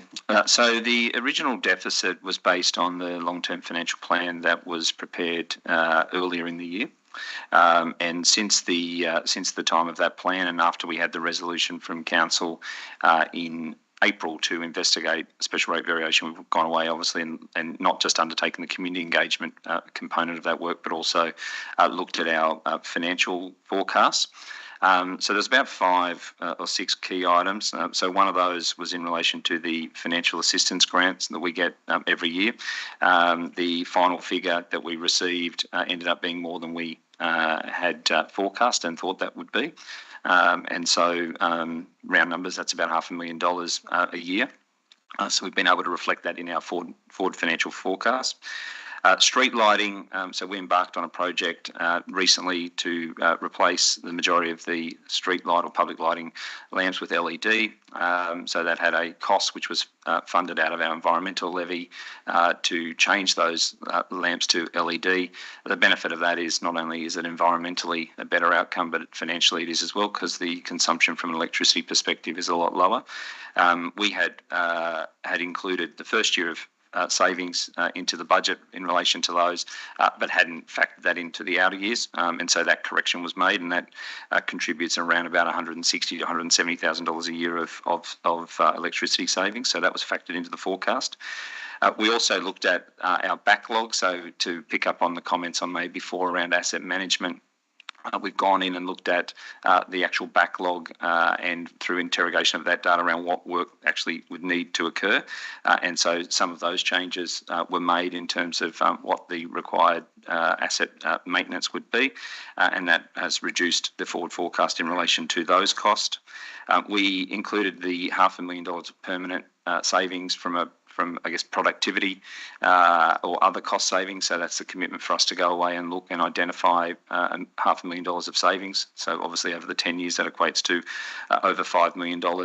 And then the impact of all of those means that because of our deficit position, in the absence of a funding source like a special rate variation, we would need to borrow more to maintain our assets, particularly, and the spend in terms of addressing the backlog. And as you reduce that, then the level of borrowings reduces, and then the interest cost that attaches to those borrowings reduces as well. And so that also played through in terms of that. And so the combination of all of those items is what combined resulted in that forecast deficit reducing by $24 million, so from $103 million down to $79 million over the 10 years. So very quickly, Mr. Mitchell, what was the 10-year improvement on the backlog of assets figure? Through you, Mr. Mayor. So that's, if you look, that's obviously in the report. So that there's if you're talking about 10-year numbers, the reduced backlog repairs and maintenance equates to over $5 million over the 10 years. Big number. Thank you. Councillor Ring, finished? It does say it in the motion, but if council undertakes further analysis and they can find cost savings, would this affect the 2 subsequent years of the special rate variation proposal? Through you, Mr. Mayor. Yep. Yeah, and that's very clearly, I guess, how we've written the report and the recommendation. What we've have committed to do is to continue to look for further savings. So we've built in, as I said, $500,000 of productivity savings up front, and they've been permanently included in the forecast over the 10-year period. We'll continue to look for other savings in addition to that, and by going with a lower proposed increase in year 1 of an SRV, it provides that time potentially to identify more savings that would mean that any future increases could be, should council obviously resolve and IPART approve the application, would mean that that could be taken into account before council would consider those rate increases at each of the June council meetings over the next 3 years. Thank you, Mr. Mitchell. Councillor Ring, thank you. Councillor Ferguson, and then I'll come back to Councillor White and then Councillor Patterson again. Councillor Ferguson, please. Thank you, Mr. Mayor. If we don't support this motion, obviously we've got to look at making some massive cuts. There will be a very long, drawn-out process that's very difficult. Could I ask for some suggestions of cutbacks, but only for the purpose of reflecting the scale that would be required to manage this deficit? Thank you. Yeah, through Mr. Mayor. Just in general terms, if we're looking at a $79 million deficit over the next 10 years, then in round figures, you're looking at $8 million a year that we'd need to be looking at cutting. So if you were to look at something of that magnitude in relation to our general fund operating budget, which is where it needs to come from, you'd be looking at decreasing maintenance on our roads. You'd be looking at decreasing the maintenance on our bridges and other transport infrastructure. You'd be looking seriously at whether you operate just 1 swimming pool instead of 3. You'd look seriously at closing a couple of their branch libraries, reducing the hours in the current library. You would look at significant reductions to the mowing regime we have in our parks. You would need to keep, from a safety perspective, the sports fields would need to be mowed, but our parks wouldn't necessarily need to be mowed as frequently. We'd certainly be looking at, across all of those, that there will obviously result in quite a number of staff cuts as well. We could look at cutting down our customer service operating hours, cutting them back as well. We'd also look at potentially what other increases we can put in place in terms of our fees and charges, so on a user pay basis, what other fees can be increased to generate additional revenue as well. So they're the sorts of things we'd actually be looking at. Thank you. Thank you, Councillor Ferguson. Councillor White, please. Yeah, thank you. I've just got 2 more questions. One is around additional charges. So in deciding to recommend to proceed with an SRV application to IPART, I understand that the criteria set by IPART is just to look at property rates, but we know that there are other charges on those rates notices, and for me, I feel that it's kind of like trying to drive a car with only 3 wheels. It's not a complete picture. Are you able to, is it appropriate first, but are you able to provide comments on any projections on the rest of the fees and charges that appear on our rates bill going forward, like water, rates and sewer, water, sewer and waste? Yeah. Please talk about water and sewer rates. Mr. Trotter, please. Through you, Mr. Mayor. Basically, yes, the water rates and sewage rates are definitely on your bill as well, so you're looking at that. We are going through a major program of renewing assets in our water and sewer space. So basically, we're doing a big review at the moment that will go into our long-term financial plan. Basically, the water and sewer rates, where we're looking at the moment, is just CPI increases going forward over the next 5 years. Thank you. Councillor White again, please. The second question is just one of the speakers yesterday talked about rate rises over the last decade. I'm not sure if she said 101% or 111% in 10 years. And it was something like 2011, 2012, 2014, 2018 and 2022. And I mean, I know, but community might not know that some of those are SRV, maybe, and some of them are I-part rate pegs. The proposed SRV that we're dealing with now is based on a long-term financial plan forecast of 10 years. My understanding is the last SRV was in 2017. Was that based on a forecast of 10 years?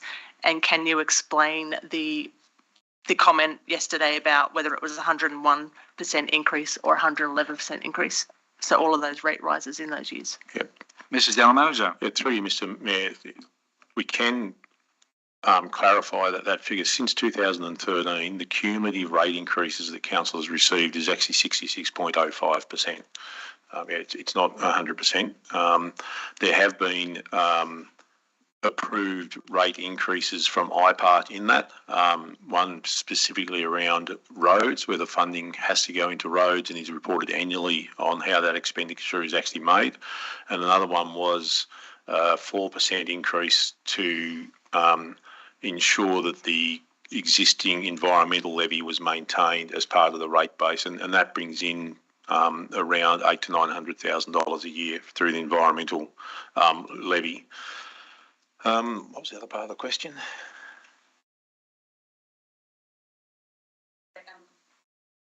I wasn't back here when they actually put that application back together. The one in 2017-18 was the one around the environmental levy. It was actually the application put in 2013 that started to hit people's rates bills in 2014. That was actually for the roads. And that would have been on a 10-year long-term financial plan as well. What would have been the case, as Mr. Mitchell has already outlined, when we arrived here, we actually saw that the asset management plans and asset data that the council had was certainly very, very deficient. So that would have been based on what they knew at that point of time. Since then, there's obviously been a huge amount of work undertaken to ensure our asset management data is accurate. Thank you, Mr. General Manager. Councillor White. Yeah. So there is a bit of a cyclic thing around 10 years for an SRV. Yeah, through you, Mr. Mayor. And again, as Mr. Mitchell pointed out, 90 out of the 128 councils have applied for an SRV over the last 10 years. It is very cyclical. This is the fourth time in 28 years I've been down this road with the different councils I've worked at. It is unfortunately a structural issue, as Councillor Ridding put up. The rate pegging prior to what we might now see with a bit of more common sense coming in through the new methodology, the historic rate pegging is a structural problem in terms of managing the councils. Thank you. Councillor White. I have the benefit of sitting on this side of the table and understanding the SRV and the rate pegs and the annual increases is very complicated. And I would just ask that going forward, that there is more communication about what that means so that we all understand. And just finally, I actually want to speak when we go back to open council. Thank you. Yes. Any further questions? It's about them. Yeah, I have a quick question, if I may. Oh, no, I don't. Councillor Patterson, you are ahead of me. Thank you. I've got about 3 questions, but yeah, I don't mind. Thank you. We had a fair few people in our forum yesterday talking about fixed income, and my mother over here, Margaret, who's a pensioner, she's on a fixed income as well. So I'd just like to ask a question through to maybe Mr. Mitchell, the General Manager. The pensioner rebate that applies to rates for pensioners, and we do have quite a large number of pensioners, and I do agree that pensioners have lived their life, paid their taxes. We should be looking after them. We should, as workers. What effect does that have on rates for everyone else? does the government pay the rebate back to council, or is it just a part of our rate base? First question. Thank you. Mr. Mitchell. Through you, Mr. Mayor. So pensioners are currently entitled to a rebate of $250 in relation to their rates and waste charges. They also are entitled to an $87.50 rebate for both water and sewer as well. And around about half of that cost is covered by the state government, and the other half is borne by council in terms of the cost of those rebates. So I think that was around about $500,000 to $600,000 is the impact of that. Is that cost shifting we're talking about, Mr. Mitchell? Sorry, that goes along with the cost shifting and rate pegging that us as a council has to deal with. And I challenge any business out there in the private enterprise to run under those regulations. Near impossible someone else telling you what you can income you can have. But my next question is about staff salaries, and that was brought up yesterday too. Being in the building trade, the construction of houses and buildings, shops, etc. Whatever we need to build our accommodation and for the leisure and for the economy moving forward, we have to have a certain amount of staff that are there to operate the DA application. So is it true that we don't have enough staff at the moment, and have they been poached by other councils or other private enterprise because we aren't actually paying enough, or are we looking to move our wages forward so that we can maintain those people that are required to get the DA process happening? That's my second question. Thank you, Councillor Patterson. Mr. General Manager, please. Yeah, through Mr. Mayor, the employment situation in Australia is very, very complex. I think everyone would know that it's actually employing someone. There are specific shortages in different areas. We have a very, very low national unemployment rate, so therefore there is upward pressure on wages. And if you're not able to pay those wages, people have many choices about where they can actually go to work. From a council perspective, we have sufficient staff across a whole range of areas. There are a number of areas where we actually struggle to secure appropriate staff because there's actually national structural shortages. So town planning, development engineers, some of our in the finance area, some of the areas in even human resource areas, that there's a selection there. So in those areas, it is a very, very competitive market.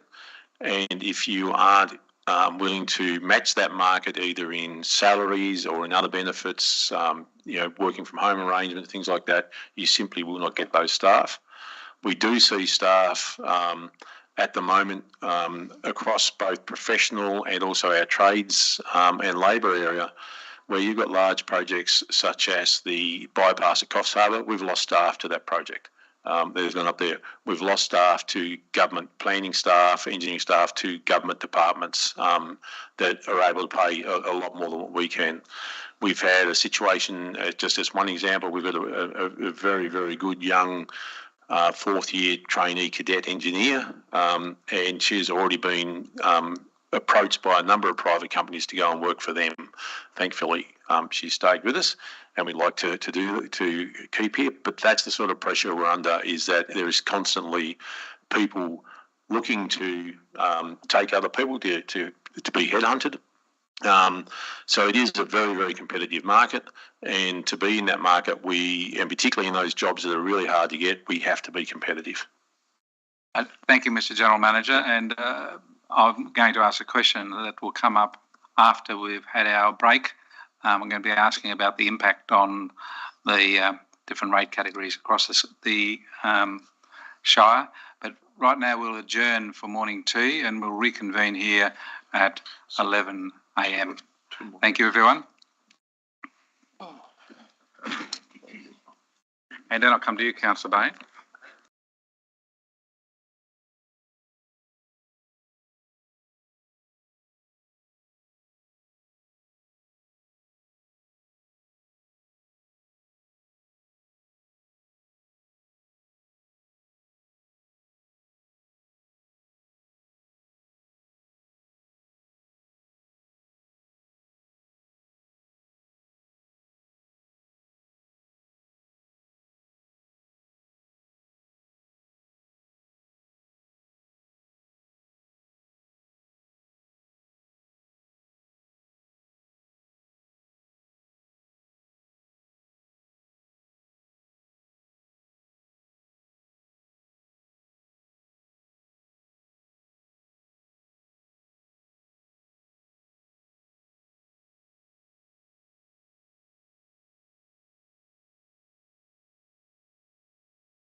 Second, 30 seconds. Oh, yeah. Makes it probably better quarter. Invested in some way.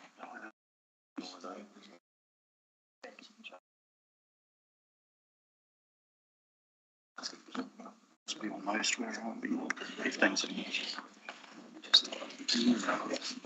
Oh, sorry, Steve, by the way, I didn't mean to buzz you. When the timer went, I thought you were speaking. Oh, no, that's all. Councillor Patterson is missing. And Councillor Stoll is not here yet either. If we start a minute late, a few minutes late, you want me to go out and see if the missing councillors are out there in Russell Park? Jenna, can you just see if Councillor Patterson and Stoll are there? And Butterfield? And Butterfield? Don't just see, chase them in.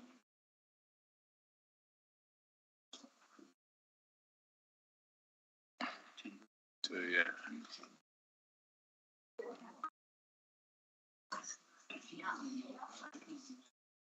Meeting at TAL present at the Dermot Workhouse. On resumption of the meeting at TAL present. Yeah, I haven't put the timing, but so the time I go in there, but it's like time. Trying to work out what that was. Yeah, it's easier if I don't have to accept Councillor Butterfield in the end. Where is Butterfield? You know, so I know, it's like,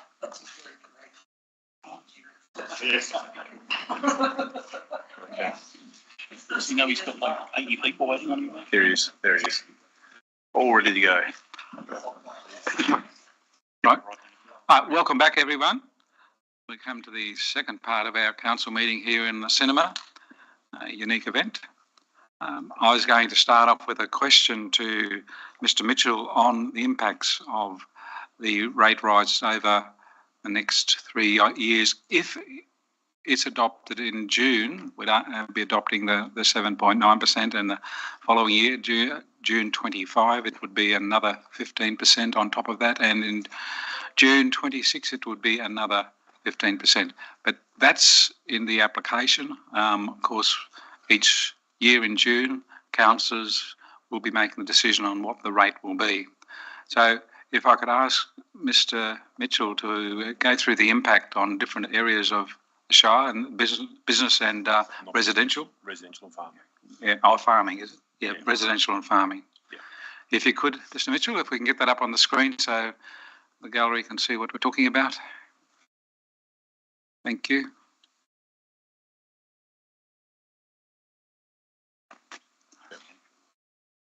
Thank you, Mr. Mitchell. Through you, Mr. Mayor. So what this graph is sort of portraying, it's particularly what you can see on the screen now in front of you, is the first year impact. So that's the 7.9% that we've been talking about today. It's just a distribution across all of our residential ratepayers, and the increases that would apply should a 7.9% rate increase be implemented.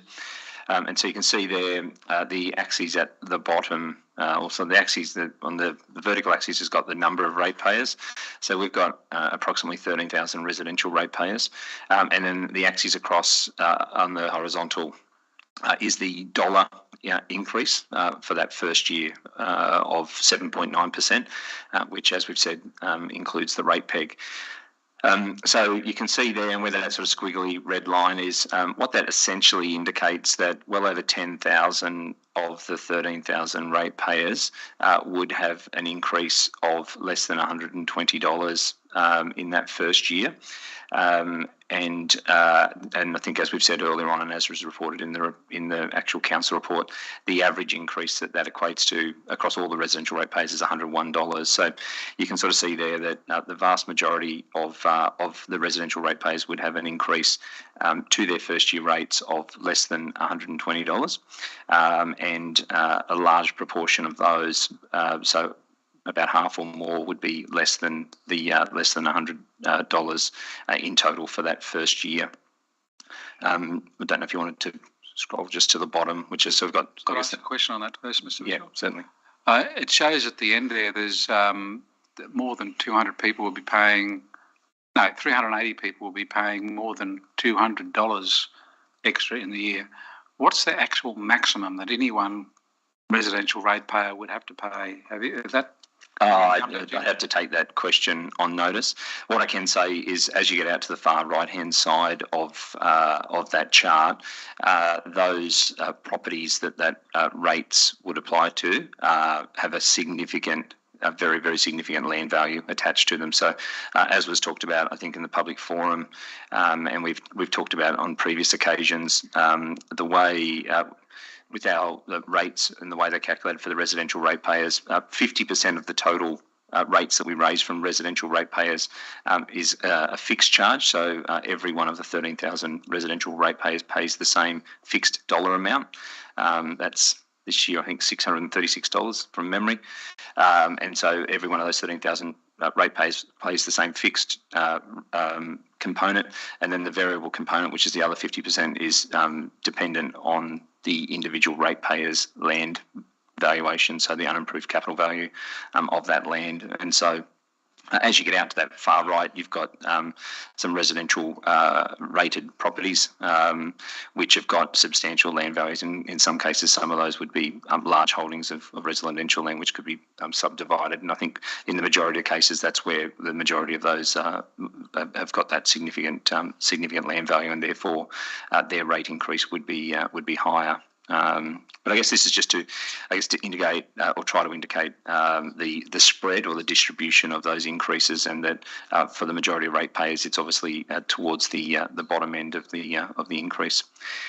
Daniel, did you just want to go up to the scroll down, so we get up to over the 3 years? I think is the next one. That's year 3. So, and then this is the same chart which just shows that proposed increase over the 3 years, and so you can sort of see there the distribution, and this is the same approach. So again, that red line indicates where you're picking up. The vast majority of all ratepayers would see an increase sort of around that sort of $600 or less over the 3 years. Again, that is subject to councillors resolving to make an application and for the application to be approved, and then for those proposed increases to be implemented in full. But that's the distribution for residential ratepayers. We've also got a similar chart just in terms of farmland, which we pulled together, which I think is which we pulled together after Mr. Duff's presentation last night. So. Farmland, the average increase across our, I think, 1,500 farmland rated properties was $184. So that's the average increase in the first year. And so again, similar, you can see that the vast majority of those properties with a farmland rating category or categorisation, I should say, would have an increase in the first year of $200 or less. And again, as you get further out to the right-hand side, those farming properties that are paying or would have a greater than $400 increase in their rates in the first year, those farms with substantial land valuations. So I guess it's just a similar concept, but to show, and I guess in this case the distribution is a little bit wider. And again, Daniel, if you go down to the 3-year view for farmland categories, you can see the impact there. So it's sort of around that $1,100. Majority of all of those farmland rated properties would have an increase over the 3 years. Again, should it all be approved and all be implemented in full, of about $1,100 or less. What I can say is that we just had a quick look at the average increases just on the rate peg.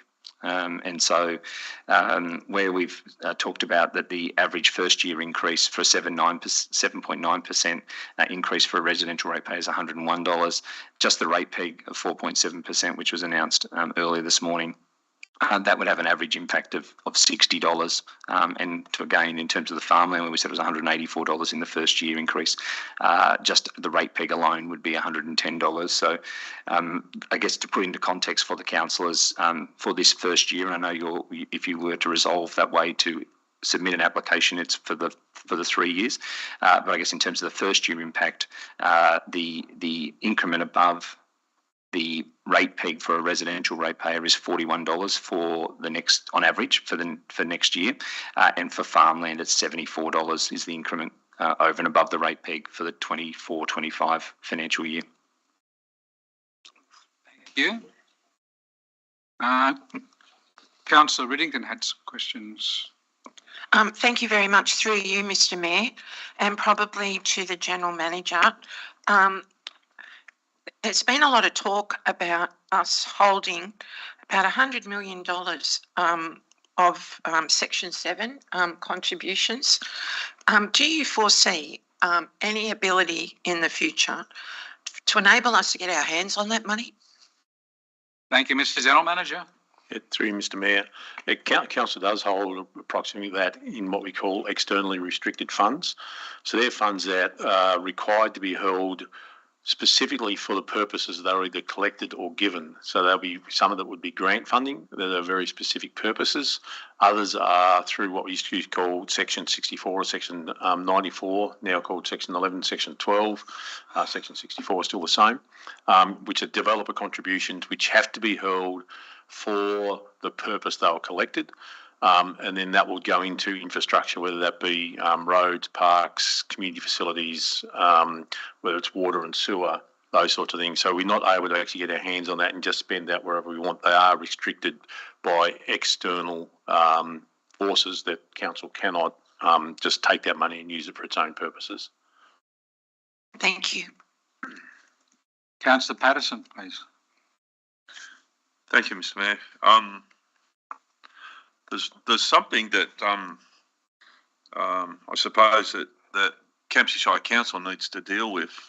Like every other council, unlike business, business has total control of what they purchase. They have total control of what they sell. They have total control of the margin that they request. But us as council, we don't. We have been set by a rate peg that has pushed councils all over New South Wales further and further into financial issues. So one of the things that Kempsey Shire Council has, and like other councils, but us here in Kempsey, we have some fantastic caravan parks. The caravan parks are something that we can actually make some income from. It's something that goes towards our operating costs, and I'd like, if it's okay, through to the General Manager or Mr. Mitchell, just to give us a bit of a explanation of how those caravan parks benefit the community. Mr. Mitchell, please. Through you, Mr. Mayor. The holiday parks are a critically important asset for council and for the broader community. The revenue that council generates from the holiday parks, so the income that we take from the holiday parks is around about $4 million a year. What that money is used for is, there's restrictions in a similar way to the General Manager's response to the previous question. The funds that we generate from the holiday park have got restrictions around them as well. So we can only spend money that is generated from the holiday parks on Crown land that's under council's management.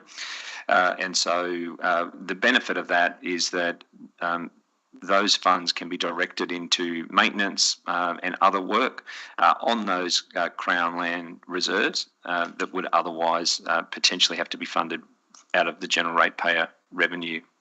And so it's a really important revenue stream for us. It will mean that we can fund in the future projects that are part of adopted master plans.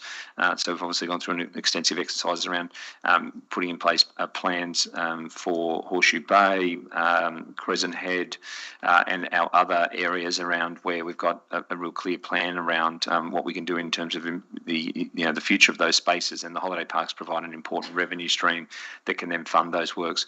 What we are doing at the moment, just to be clear though, is that the holiday parks need a lot of investment themselves, so that we can keep those assets to the level that they need to be, so that they continue to provide that revenue stream. So we're undertaking an extensive program of work in relation to those 5 holiday parks in terms of improving some of the communal infrastructure, as well as in some cases replacing cabins, etc., and fixing the roads, so that obviously we get return visitation, and that obviously guarantees us a good income stream into the future.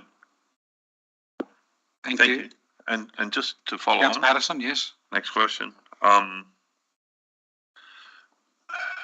So in actual fact, and if you look at the council in business eyes, you would close the swimming pools, you'd stop mowing the parks, you'd cancel all the libraries, you'd cut out all those things that don't generate income.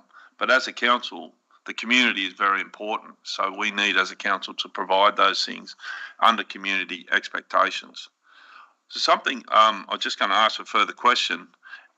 When we go back into our standard council meeting, will it be necessary for me to put an amendment in relation to answering a lot of the questions that were brought up in the public forum? There seem to be quite a few questions, obviously, that the community needs to know the answer to be educated about. Is that something that we could bring up that says advertised by council, the answer to those questions, or is that something that's going to be done anyway?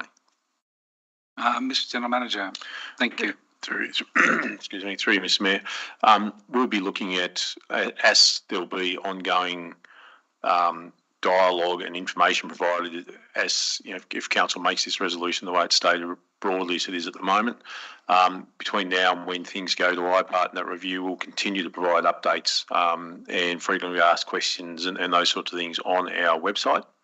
And the questions that were asked, we'd actually clarify those through that. So there's no need for an amendment to actually be placed in it. Thank you. I have another question from another councillor, but first of all, I'd like to acknowledge that we have the youngest member of the public gallery we've had in a long time. So welcome. Councillor Bain, please. Yes, mine's not a question to staff. It's just something that's heavily on my mind is around intergenerational equity, and that's very relevant with the newest member in the audience, the youngest member of the audience. We heard yesterday at the public forum about the hardship and the cost of living pressures that, families are finding it, having to forego protein in meals for children, and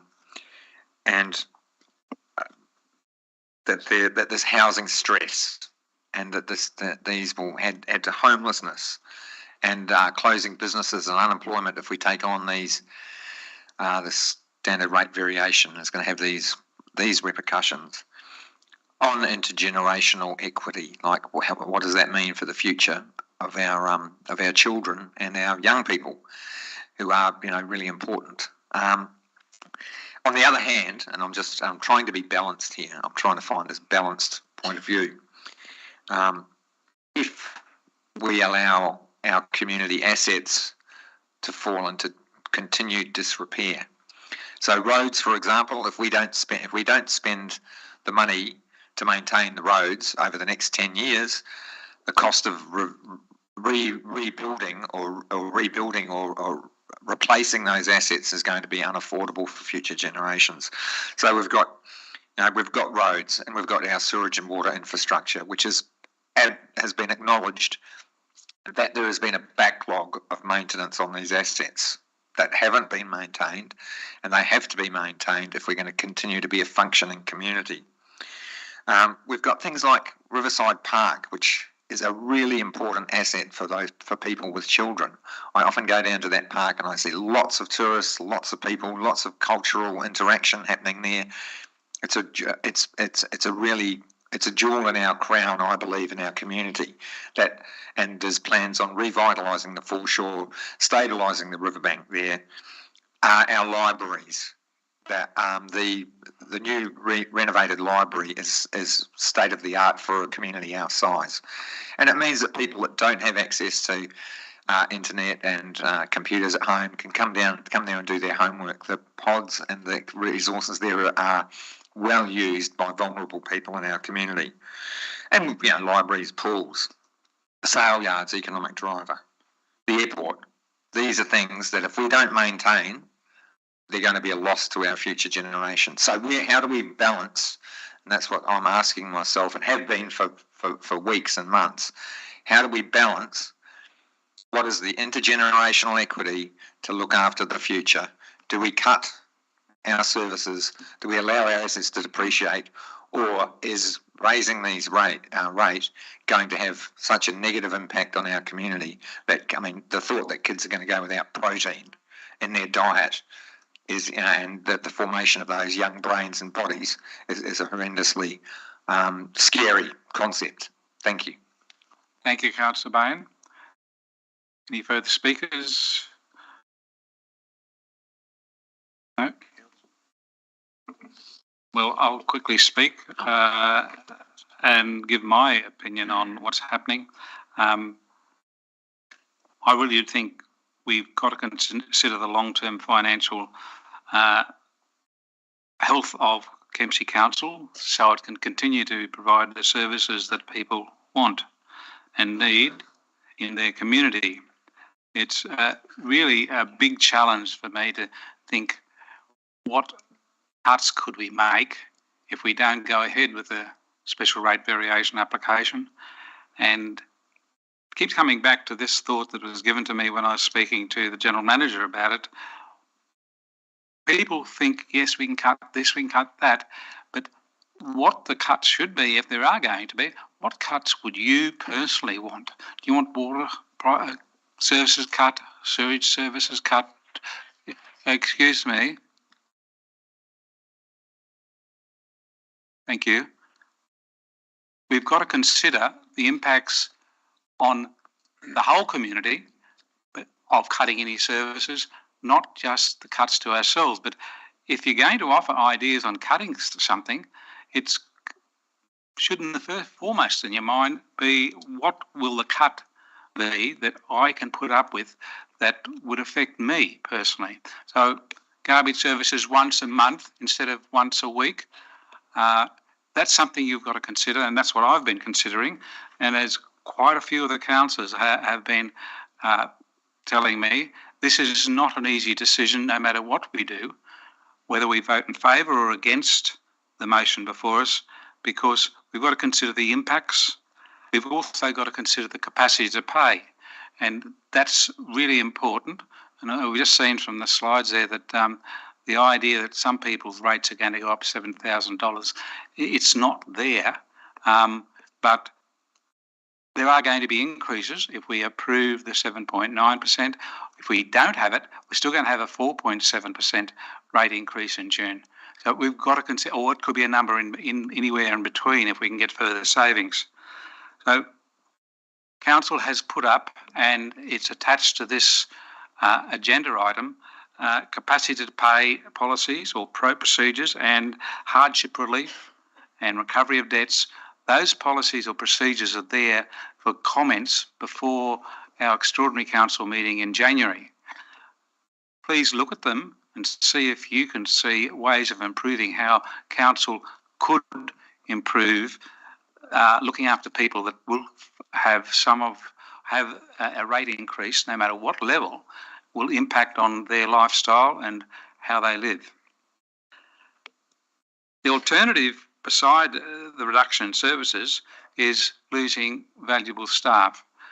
We have, and I see council staff all the time, there's some negatives put out there in the community, but the council staff I see are always working flat out.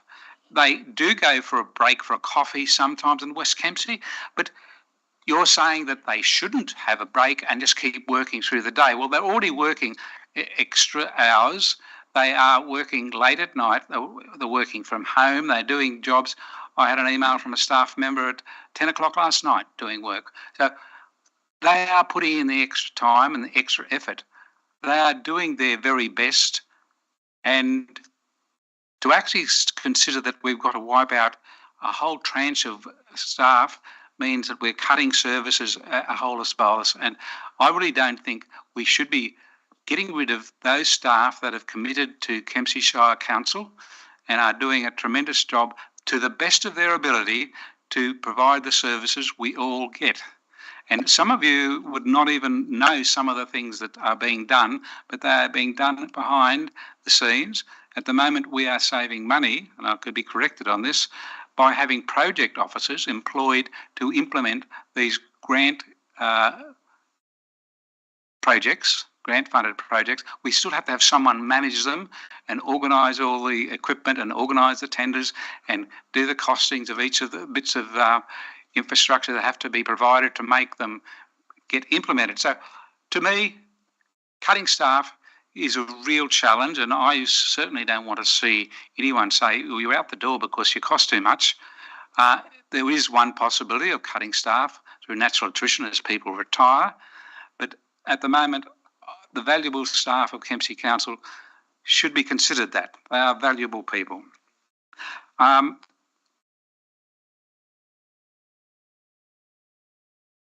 take on board the comments from Councillor Bain that we've got to consider into operational equity. Sorry, I'm corrected there. The equity we need to have to look to the future of our people in our community is certainly something we've got to consider. So at the moment I'm considering that this really has to be put up. And when I'm saying I support this motion in front of us, it's an application and it gives us time to consider the impact further, what further savings, and no decision on any rate increase will be made till June.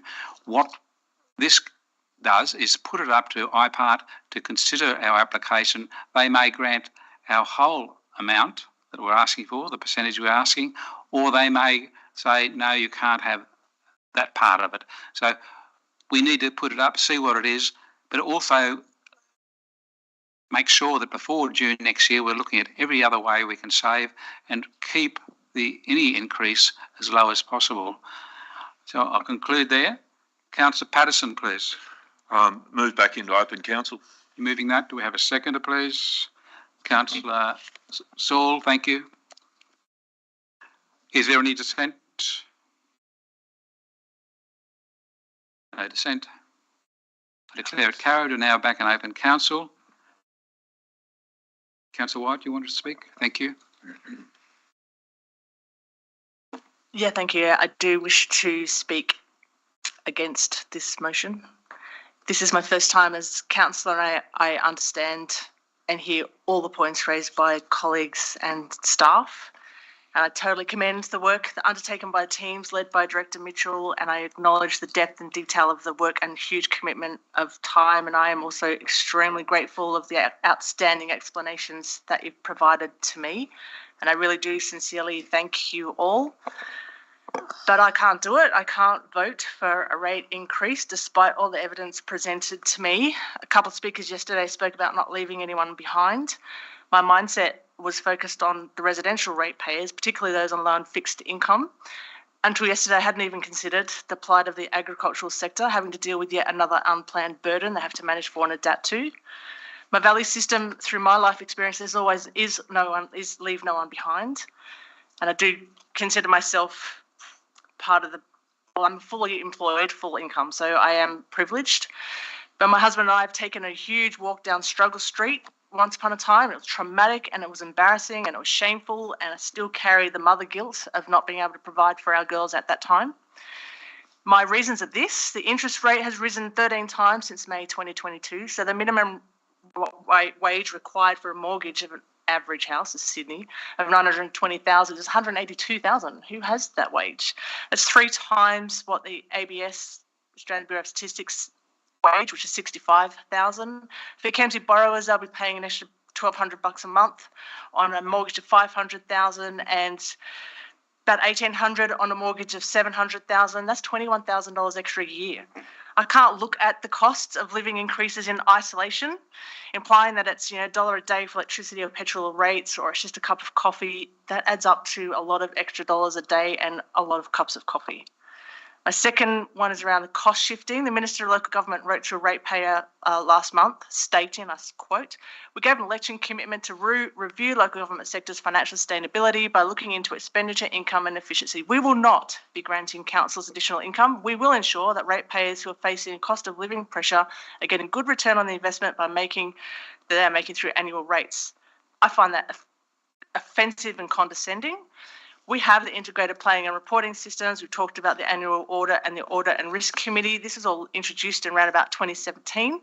It's all legislated by government, by Local Government Act. Cost shifting costs $1.6 billion, and that's increased 78% in 10 years. For Kempsey Council, our shire, that's around $5.2 million, or 12 to 19% of our rates and fees, like 19%. Imagine what we could do. We could do a lot with that. And I agree with that, with what you're saying, that we should live within our means and we shouldn't pass this cost shifting on to rate rise. I get that. Local government sector's been fighting cost shifting for over a decade, and I want to send a clear message to the government. They need to do better for regional New South Wales and for Kempsey. We're the most sixth disadvantaged community in New South Wales. They need to do better.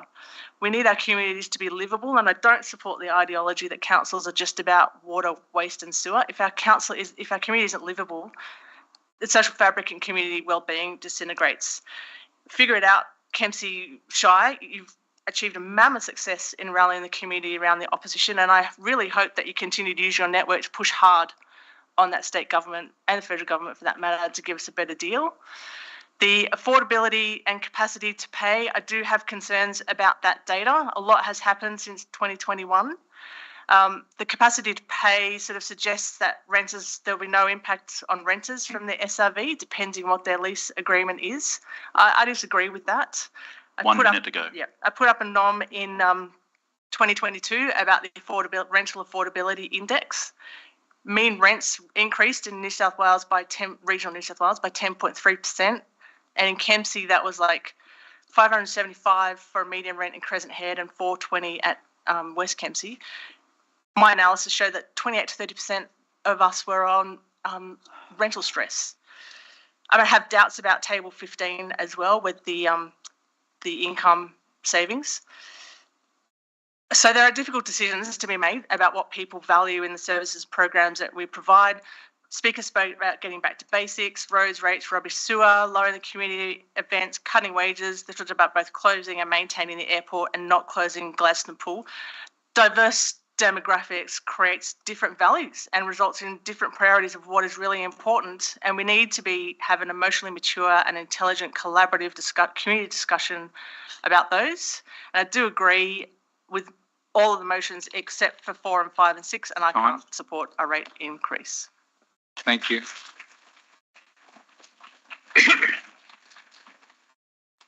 Thank you. Councillor Bain, please. Yeah. He didn't know. It's fine. Yep. We only had one speaker in the debate. Thank you, Mr. Mayor. I am going to speak reluctantly in favour of this motion, with the recognition that it's there's a time lapse involved. I welcome the public to continue submitting to council on the papers that are going to be put out on exhibition.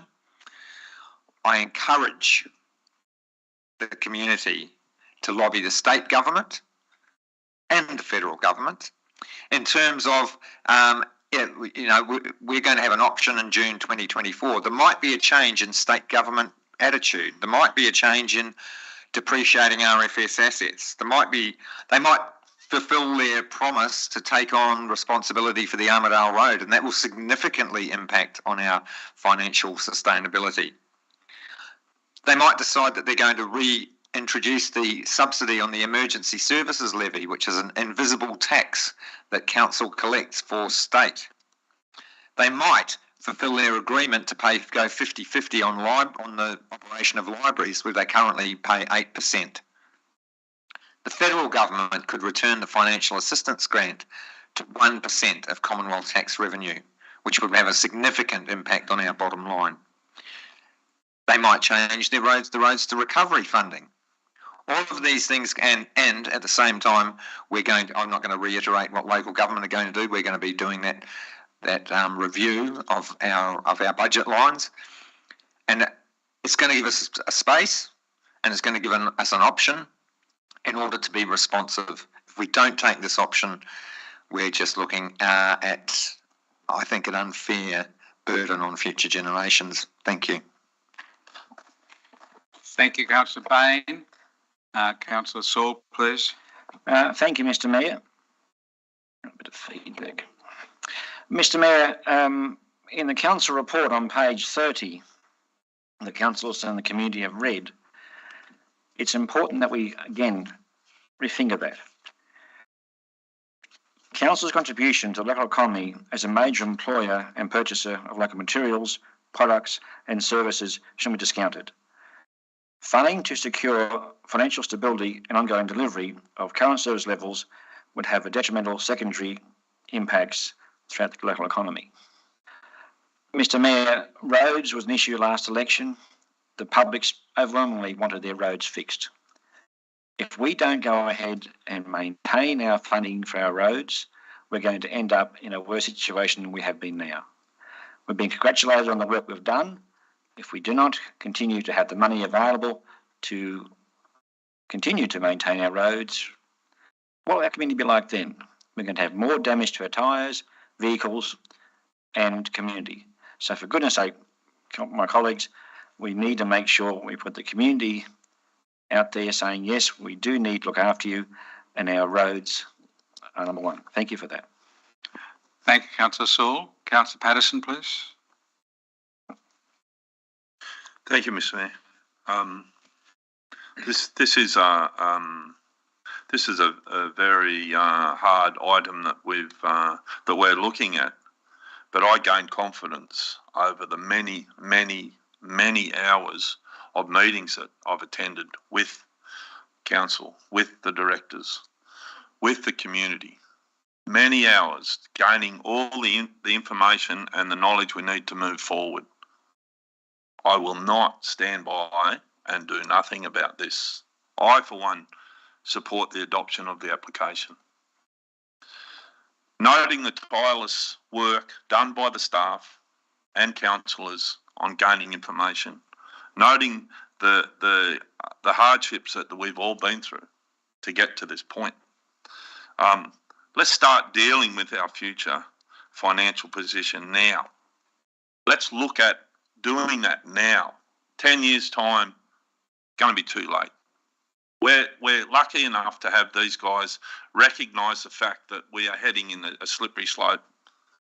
Like many people out there, I too come from hard street. Like many people out there, I have struggled and do struggle to pay bills. But we need to address those bills. We need to address our future.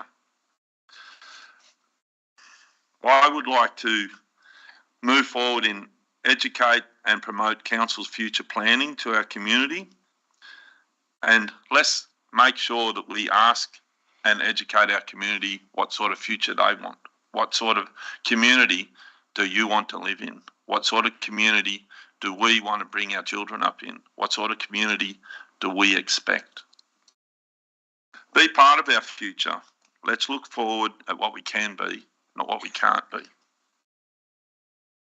Let's look forward and learn from our past, which we are. I support this motion. I don't agree with Councillor White.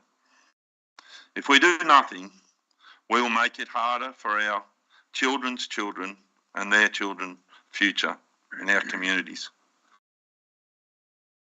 I, like many of you, like I said, come from Struggle Street as well. And I want our Shire to be a place that all our children, that all of us can live in and enjoy and actually have services that we expect from our council.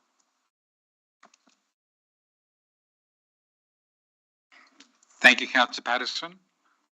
Any further speakers? Councillor Riding, please. Thank you, Mr. Mayor. I keep waking up every day and thinking that things in life are just going to get easier and things are going to get less busy, and maybe, I don't know, we won't have to keep making hard decisions like this. But this is part of a long process. We aren't the first council to have an application for an SRV, and from the sounds of things, we probably won't be the last. And I acknowledge that, it's it's going to be a really long way forward in financial sustainability, and there always will be hard decisions to make. I really acknowledge the efforts of community to speak on public forum last night, but even for the weeks before that, in putting your views forward, in rallying together, and it really is amazing to see how many people are truly engaged in this. I'm speaking in favour of this motion in that it's not just a motion for an application. It's also a motion that will make a commitment to working to identify cost savings and to work to try and reduce future rate increases in those subsequent years. I am a ratepayer too. Thanks, Kelly. I bought my house off through you this year. And I really do acknowledge that, an increase in rates is a challenge for younger people, particularly those with children, particularly those on single incomes. And, this is a really, really challenging decision to make. But I, as a young person, am sitting here making a decision for financial decisions that have been made many, many years before my time. And I want to make a good decision for someone who might be sitting in my seat 30 years from now. So I speak in favour of this motion. Thank you. Thank you, Councillor Ring. Councillor Butterfield, please. Thank you, Mr. Mayor. This is very hard for me and everyone sitting here today.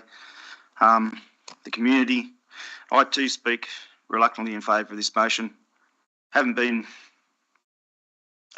torn between which way to go, understanding the community stress that we've heard for quite a few months, as well as yesterday afternoon. I too, the same as Alex, for a lot of people that know me, have been to hell and back, been through tough times. Had to deal, and the community have to deal with on a day-to-day basis. So between now and June, once this goes through to IPART, what we get out of it, the rate peg's already been increased, so therefore, Council, the amount that we are applying for will be less and may not even happen. So I just hope that between now and June, the Council can work with councillors and the community to help cut costs and hopefully provide better services to the community. And I totally understand where everyone here is coming from, because I've been in issues before. And I just hope you fully understand. Thank you. Thank you, Councillor Butterfield. Councillor Ferguson, please. Thank you, Mr. Mayor. I live upriver on a very small block, and I'm surrounded by what I call real farmers with large properties, often third, fourth and fifth generations on the land. One farmer said to me one day, he said, my grandfather bought this place, my great-grandfather bought this place, my grandfather worked full-time on it and then had to get a job to keep it. And he said, now we've got two people working full-time just to keep it. There's no room for expansion. There's no room for weekends off or trips away. They work 7 days a week, 5 days off farm and 2 days just to keep it. I don't really want to go back to them and say, I voted in favour of this, but I think it's important to lodge this application. I do value the work that's been done by staff and echo councillors' support and trust in them. The work they've done is excellent. And I think we all need to commit, which we all are, to doing as much work we can between now and then to minimise any future rate rise. And if nothing else, the application to IPART further highlights the fact that this is real and big, and the fact that we're putting applications in, and it's not just from our council, shows the extent of this problem that's been shifted onto us in many ways. So yeah, I will be supporting it. Thank you. Thank you, Councillor Ferguson. And I'll come back to you in a moment to close debate, but I'll just quickly say that whichever way the vote goes, I would hope everyone commits to helping council with your impact as a community, that we go to people like our local member for Cowper, Pat Conahan, who will be downstairs in the CUC at noon, and say we need that extra financial input from the federal government, and ask him to do his best to get the restoration to the funding that we had. At one point, if we went back to the 2% that Mr. Fraser introduced in 1980, thank you, Mr. Hardy, and it's been reduced ever since. It's now come down to 0.5% financial assistance grant in the gross taxation income component of the federal budget. We went back to 1%. We'd go from the present bit over $7 or $8 million. I think it's the $8 million that we get per year in the financial assistance grant. If we went back to the 1% that was in place a number of years ago, we would get an extra $7 to $8 million. So that would really turn us around. And we really need not just us trying to do something, we need the federal government to do their job. And hopefully the General Manager and I will be meeting with the local government minister on Friday on this very issue. And we've all got to commit, no matter what the vote is, to try and get our council back to financial sustainability. So with that, I'd ask, if there's no one else wishing to speak, and no one can because you've all spoken once, Councillor Riddington, would you close debate, please, so we can then vote? Thank you very much, Mr. Mayor, and thank you very much to everyone in the gallery today. As I said, when I open this debate, I feel your pain. I really, really do. I've agonised over this. In fact, I agree with Councillor Butterfield. I was in two minds about this for a very long time. However, this is an application. We have a lot more information to gather, believe me. We've got the federal assistance grant, we've got the IPART, we've got the review of rate pegging, we've got the, a whole range of issues. Really, even the Reserve Bank, which has to make a decision every month, can't figure this out. So to me, I want to play for time. I want to work it out. I want to work closely with all of you and all of my fellow councillors, and I do thank the staff very, very much. This has been an intense learning curve. When we first got voted in, I'm sure we all thought, we didn't sign up for this, and you didn't sign up for it either. We are in a situation together. We must work together. We must put our ideas together, look at innovation. We need to look at how we can improve things. We can all do better. So I am recommending this motion to my fellow councillors. It has been an agonising process to go through, and I would encourage you to go and see Pat Conahan downstairs at the Country University and have a chat to him. I would really encourage us to work together. That's all I can say to you. And I'm sorry that we're all in this position together, but I must take responsibility for our future generations. Thank you. Thank you, Councillor Riddington, and I thank councillors for your very careful consideration of this. We're now going to vote, and I'm going to do the unusual thing, not just go with dissent, but I'll ask people to put their hands up to show their support. So I'll ask all those people who are voting in favour to raise their hand, please.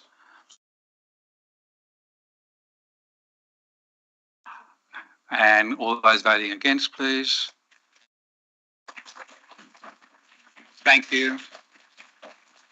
Thank you. I declare the motion carried, and I thank everyone for their attendance, and we hopefully will not have to implement the full amount of the rate. special rate variation that will come to us if it's approved by IPART. Not in the turn, just 5 minutes if people want to go out. Yep. Yeah, for the media as well. Yeah, actually probably adjourn for 10 minutes because then we can get you to talk to some of the media straight away as well, Okay. and any of the other councillors. So you just adjourn for 10 minutes.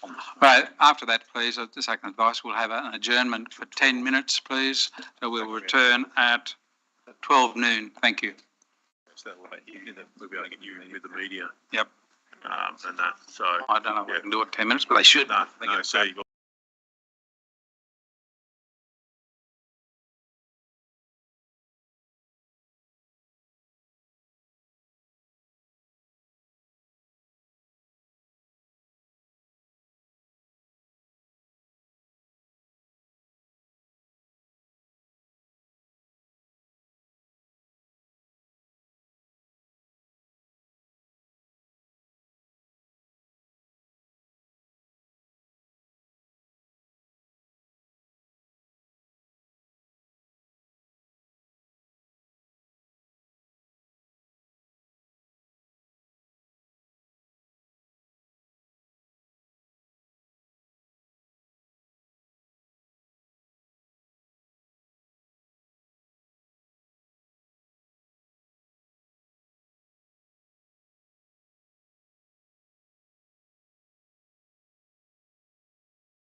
The next item on the agenda is...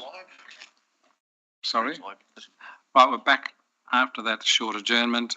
We're now dealing with 8.1. It's a mayoral minute from me on the Visitor Information Centre at Southwest Rocks Maritime Museum. The recommendation will come up on the screen in a moment. And the mayoral minute recommend, or is now the motion because I move it, we request the General Manager basically to do an inquiry into the operations at the Maritime Museum. At the moment, there's a possible plan to move the Visitor Information Centre out of the Maritime Museum precinct, and all the volunteers that are working there will have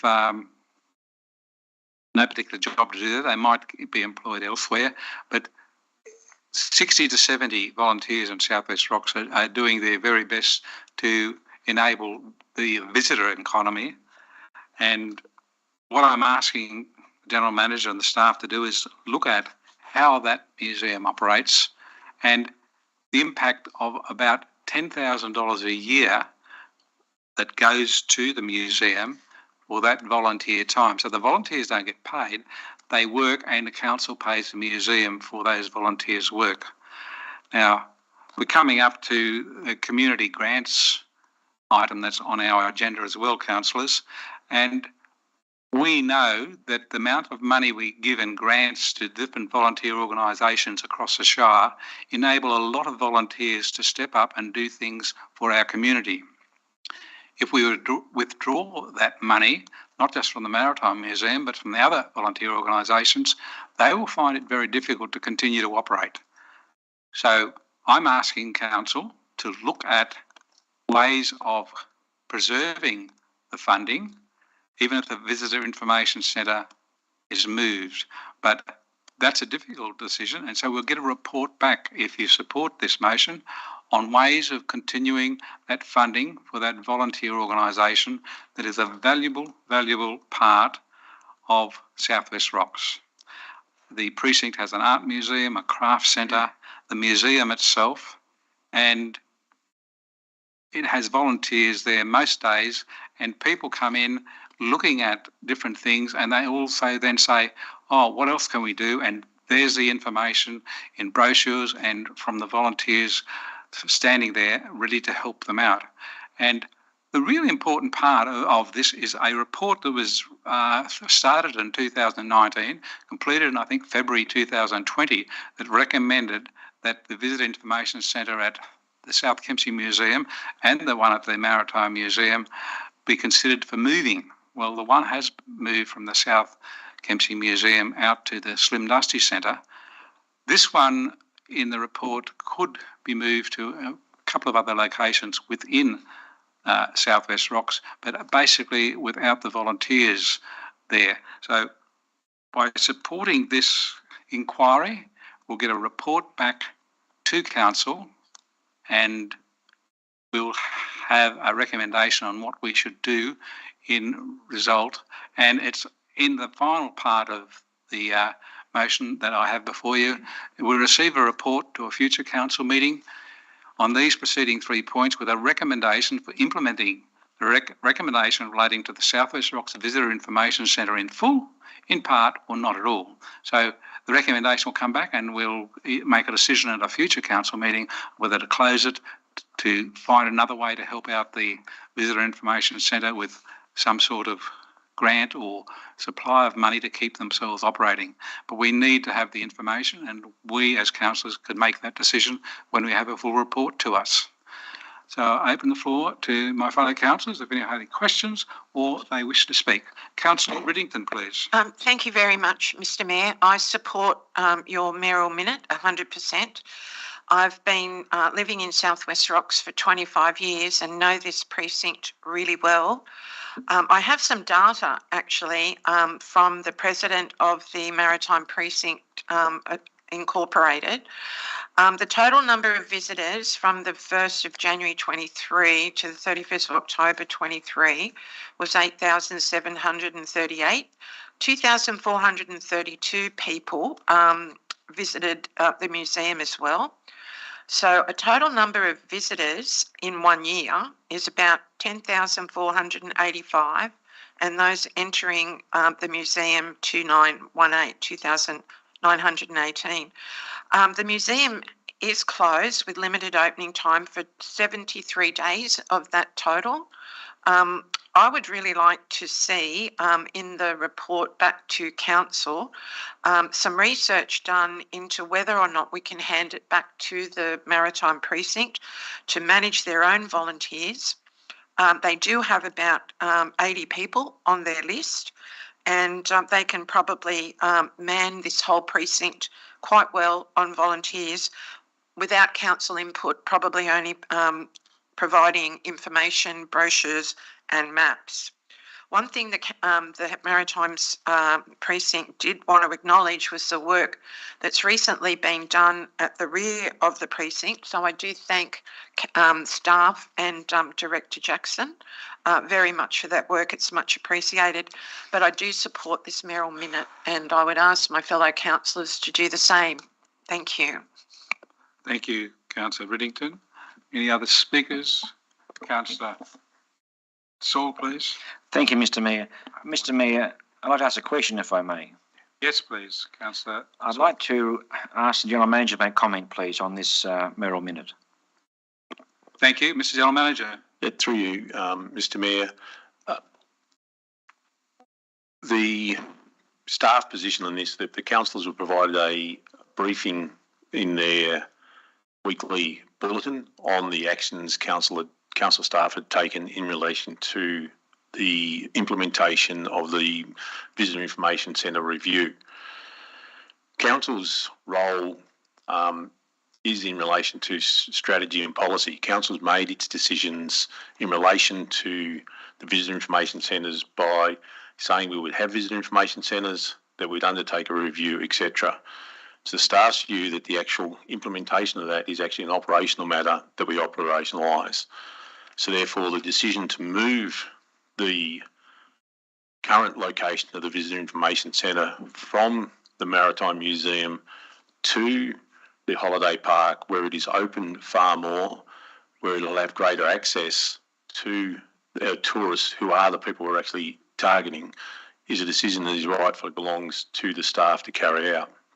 Now, having said that, we have met with the representatives of the Maritime Museum, and in those discussions, the staff said that following discussions with the Mayor where he said this mayoral minute would go up, we reframed the discussion from this is what we are going to do to this is what we are proposing to do. In those discussions with the Maritime Museum, we saw that there is a clear way forward in terms of transforming the space that is used for the brochures and that at the moment into a gift shop. There's an opportunity for us through our contracted company that provides the brochures to continue to still provide a range of brochures for the Maritime Museum, so visitors can still go there while also going into the holiday park. The funding would still be, we've got the money in the budget for this year, so the 24 from January 24 through to the end of next year would still be funded by the $10,000. We'd also be looking to assist the Maritime Museum to see if they can receive a rental rebate from Crown Lands and whether they can apply for hardship because they are in a direct lease with Crown Lands in that sort of a way. And there are 10 volunteers that are actually associated with the Visitor Information Centre aspect of that precinct. I think there's about 60 over the entire precinct. And they are actually very happy to be continuing to operate and help run the gift shop for the Maritime Museum. So from a staff point of view, we don't believe this mayoral minute is needed at all. Thank you. Thank you for that, Mr. Mayor. Any further questions or comments? Councillor White, please. Could it, through to the General Manager, please, could you just clarify, did you say that the $10,000 will still be spent by Council on this precinct? Mr. General Manager? Look, it's in this year's budget, so we've actually got the money. So our budget's obviously started on the 1st of July, but the payments for them is from the 1st of January. So their next calendar year, the budget's already there and would be paid to them. Thank you. Councillor White? And what is that $10,000 made up of? Just $10,000 cash. But so, okay, yes, okay. Sorry, where does it go to? What does it go towards? It goes to the museum, for them to use however they wish to actually use it. What could be the rent? Maybe that's how they're paying their rent. Got no idea. That would be something for the Maritime Museum to actually answer. It's part of their expenses. Can I ask a few more questions? Yes, Councillor White. I mean, when preparing that visitor services review, which was from 2019 to 2020, was that a resolution of council to do that review? And what was the rationale for undertaking it? How did it originate? Yep. Councillor, Mrs. General Manager. It's actually in the destination management plan. They actually undertake that review, and that's actually where it came from. It was actually a decision of council. So the fact that there's $10,000 allocated could be a transition away from the Maritime Services Precinct operating that visitor information centre to the holiday parks, or is there a cost associated with transitioning the VIC to the holiday park? There's no real cost in transitioning across to the holiday park. The savings come from you would save the $10,000 straight away, and we've just been talking about trying to make savings. There's $10,000 straight away that you'd actually make. There's also a huge amount of staff time involved in organising the volunteers. And the discussions, as I've just outlined, with representatives of the Maritime Museum, the volunteers could actually stay with the Maritime Museum and they'd actually then organise them to help run their gift shop. So therefore, we save that staff time as well. So a question about the museum and the pilot station. So that whole precinct is listed on the State Heritage Register as item, I think it's 01788. And there's obligations for conservation preservation under the New South Wales Heritage Act. I don't know whether it's appropriate in this forum or whether you could take it as a question on notice, but are you able to outline the operation and management arrangements for the pilot station? And is Kempsey Council responsible for this? Like, who has management responsibility, who pays for and has oversight of the museum curation? How is that whole precinct funded? The Maritime Museum is in an agreement and has a lease with Crown Lands, and they're totally independent to council. Council has no involvement in how they actually operate. So apart from the $10,000, no cost, no management responsibility, it's a fully state thing. So, I mean, begs the question of why the state government who have responsibility for it are charging rate on their own property to their own volunteers, but that's a rhetorical question. Can I just... Can you speak to it, yes? Yeah, speak to it, yeah. I understand that the community could be upset with the loss of visitor information centres that supports volunteers. I do agree with the recommendations in that visitor services report about the provision of visitor information. I mean, I remember being involved in stakeholder workshops during the Kempsey bypass about reducing that sort of physical destination of visitor information centre, and it was proposed to establish a gateway kind of destination at the Caltex and the Ampol.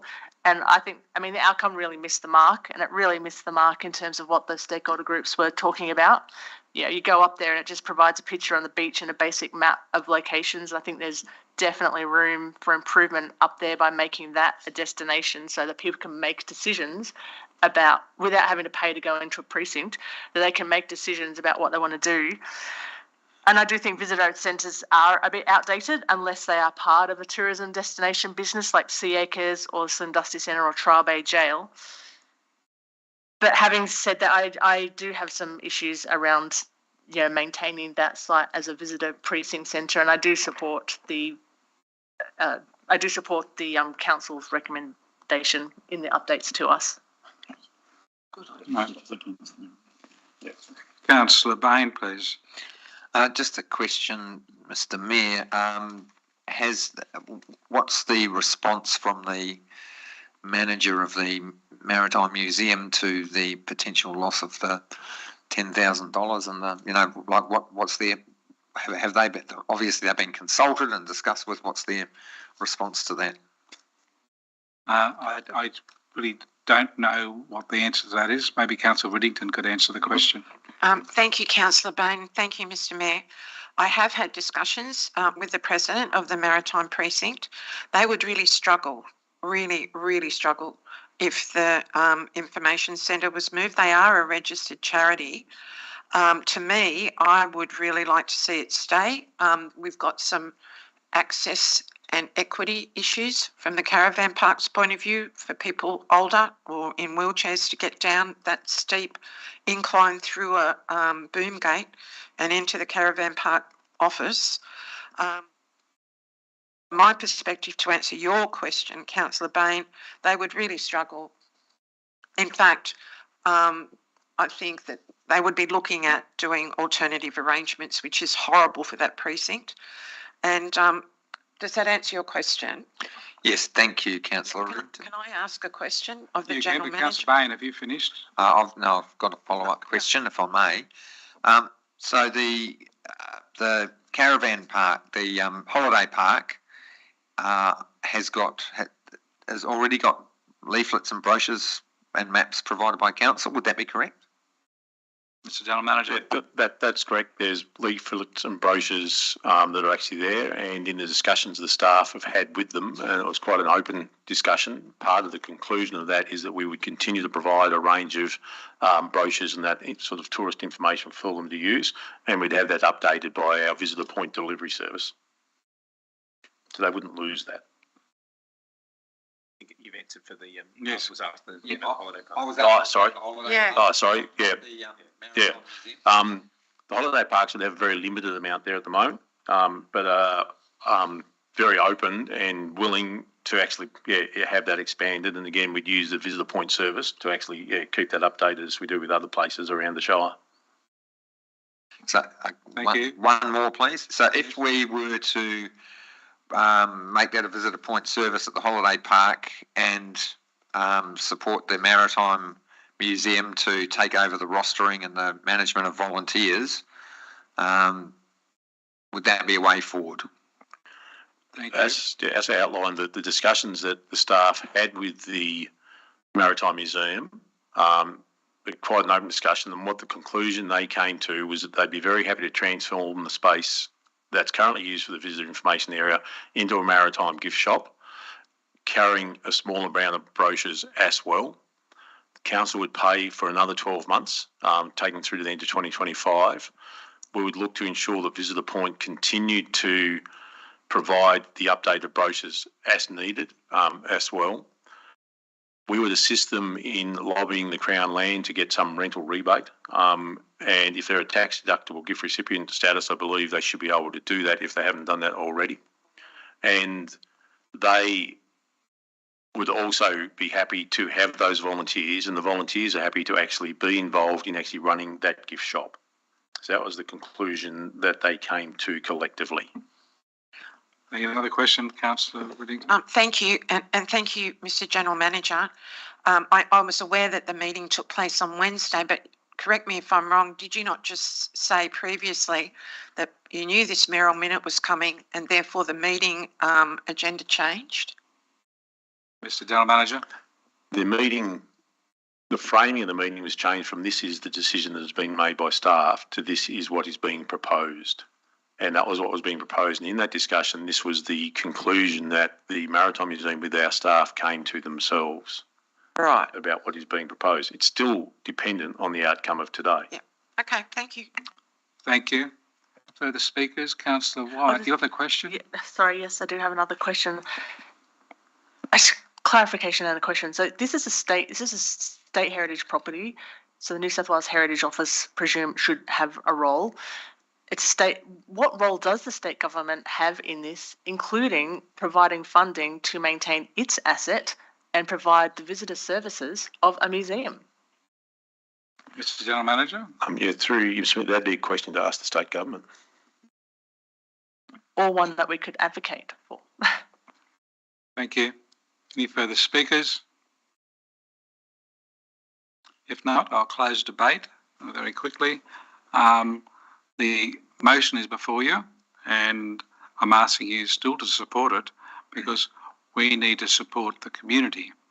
The General Manager and I have a slight disagreement on whether this is operational or not. I think when we change what council staff do and how they impact the community, that should be a decision that should come back to council. And that's what this decision is. We're asking the General Manager to go and get more information, more consultation, and look at how we can have continual funding to the museum so it doesn't close. That would be the worst thing possible, I think, for South West Rocks visitors, to not have the museum there, not have the art gallery there, because they can't maintain it. So I ask councillors to support this. We'll get a report back, as the General Manager just outlined.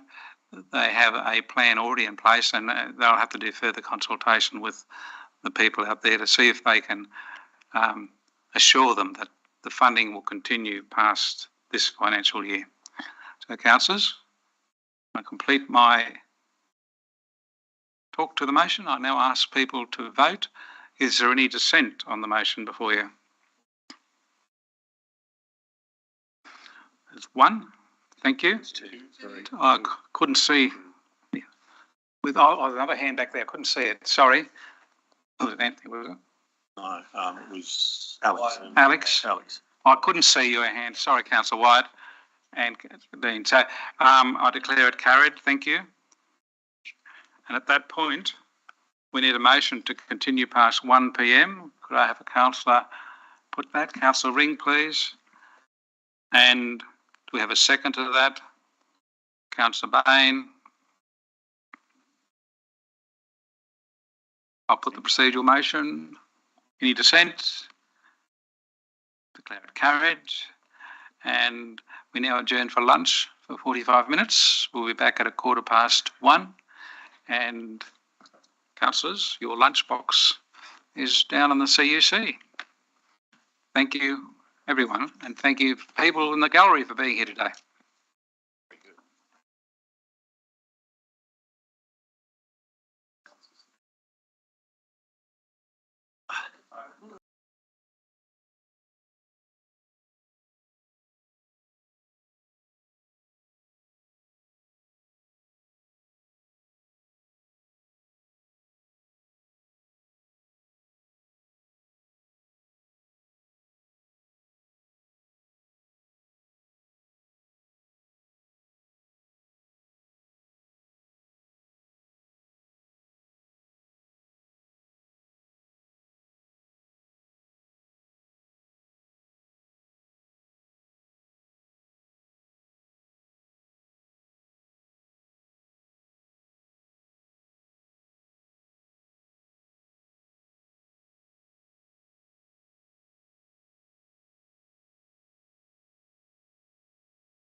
Okay, welcome back everyone, and welcome to all the people in the public gallery. He's got a prime job to do. Our next item on our agenda is 10.2, the quarter one report, performance report. It's on page 31.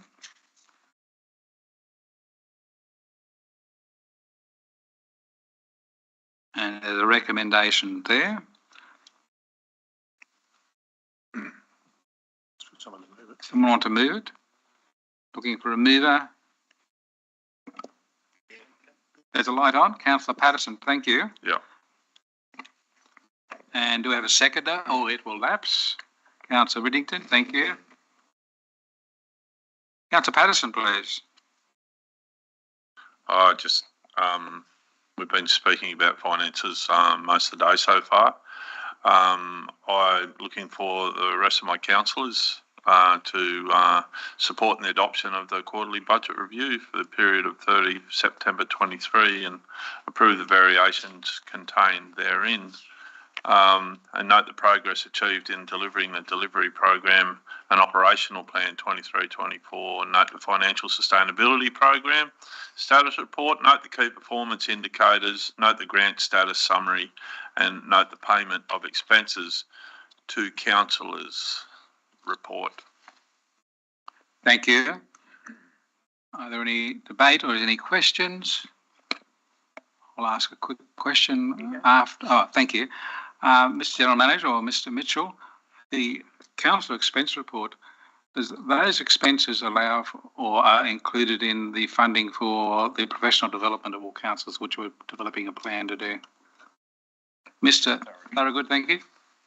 Yeah, through you, Mr. Mayor. So yes, any professional development expenses incurred for councillors will be included in that report.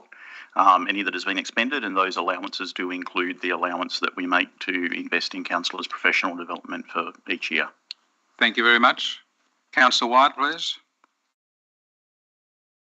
Yeah, yes, thank you. I just wanted to ask a question about the key performance indicators, the targets rather. There's a few there that are, can we just have a quick explanation? Target, the KPIs that are behind targets, and are those KPIs linked to that financial sustainability and the roadmap? Thank you. Councillor, Mr. Mitchell, please. Yeah, through you, Mr. Mayor. Yeah, I'll just do a quick run through of there's only about 9 KPIs. So the first two relate to financial performance, pardon me, particularly. So first one is operating result compared to budget. So for the first quarter, our result is below budget or worse than budget, and there's some commentary there to explain why. So that's just a direct comparison of our actual result compared to where we were for the budget, and that's the adopted budget along with the revotes and carryovers that were adopted in August. The second metric, similar lines, is around capital expenditure. So just a measure in terms of how we're going in the delivery of the capital expenditure compared to budget.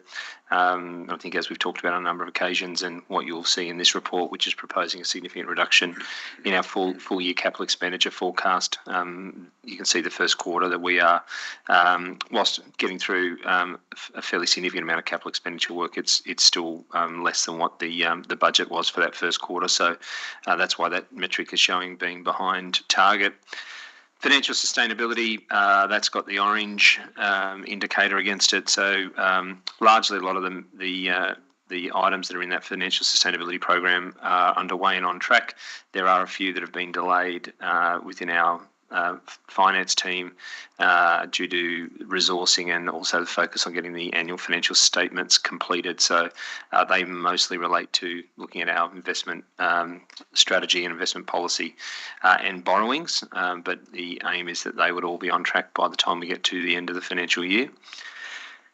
The next one is around delivery of the operational plan. So as you may recall, we just have set ourselves a target of having 90% of our 146 operating plan items being on target. We are just behind that at this stage for the various reasons, and there's a full detailed report of all of those 146 actions that are attached to this report. So you'll be able to sort of actually go through and identify those 10 or so that are 10 that are behind and 2 that have been postponed. And there's individual commentary on those. Again, this is first quarter, so we'd like to think that we'll catch up on a lot of those before the end of the financial year. Lost time injury frequency rate, we're on target for. Then there's two of the 3 wellbeing metrics. You may recall when we adopted these KPIs at August, there was 3 metrics which we're trying to get in the absence of having an employee survey this year, which gives us a measure around employee wellbeing. We've identified 3 metrics that when you look at it in combination, will give a sense of employee wellbeing. First one of those is staff turnover. Obviously, if you're getting more turnover than what the benchmark is, it may indicate that staff looking for other options other than their current job, obviously, which can be an indication of wellbeing, not entirely. But so in terms of that, we're tracking above that, just above that benchmark turnover of 17%. At 17.5%, and that's on a rolling 12-month basis that we measure that. The next one, which is also off target, is around employee absenteeism. So we are above the benchmark around at around 11.3 days compared to 7.5 for that 12-month average as well. Again, there's a couple of months where we're particularly impacted by COVID and the influenza season, which meant that we had a significant spike in sick leave, but that's something that continuing to be managed, and all managers have got access to regular reporting where they can drill down and understand and manage that unplanned leave. And then the next one is just around which is green, which is around making sure that our workforce don't have excessive leave, i.e. If they are, then often they're not taking leave, they're not getting enough rest, and that can be another measure of well-being. So, but thankfully on that one, we are below the benchmark that we've got there at around about 11% compared to 15%. Then the last one, which is more around governance, which is where we have got we're off target and that relates to not having high-risk internal audit actions overdue. I just noticed the commentary in that one's not correct because it looks like it's picked up the workforce comment and duplicated it. But that essentially just tries to measure to make sure that if we've got any identified high-risk actions that have come out of any of our internal audits, that they've been closed by their date. And that gets reported through to our Audit Risk and Improvement Committee. So we've got a few actions that we need to close, and I think unfortunately that's just a largely around resourcing and having the ability and time of staff to get to close them out. But again, that's something that gets focused on and reported to ARIC every quarter. Thank you, Mr. Mitchell. Councillor White. Yeah, just one more question. So this is absolutely a way that the community can monitor council's performance. It comes out every quarter. It has a whole list of attachments there, and this is linked to what we discussed earlier about the financial sustainability strategy and the roadmap strategy. It's all linked. Correct. There's one other question. It's on page 36. It's about the slim dust. It says renewals and land buildings, slim dusty centre building and reconfiguration work to address asset management risks. Do you have what kind of risks? Yeah, specifically in relation to that, there was a few items that around fire safety that related to the previous DA that needs to be closed out before we can do the work under the which we've got grant funding for in relation to some of the reconfiguration. So to actually activate more of the centre and to be able to use it for other purposes, including functions and events, where will be another opportunity for income. We can't commence the DA or the DA won't be approved until we close out the previous items that were under the DA, which was before council took over the building, but relates to some fire-related work that we need to do. Thanks for that.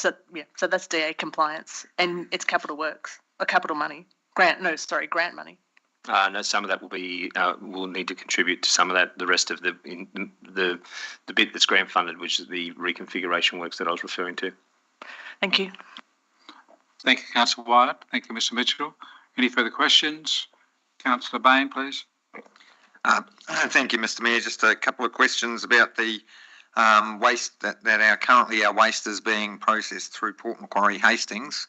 Have we got any kind of date when that cell 4 might be completed? And the second question is around staff turnover. I'm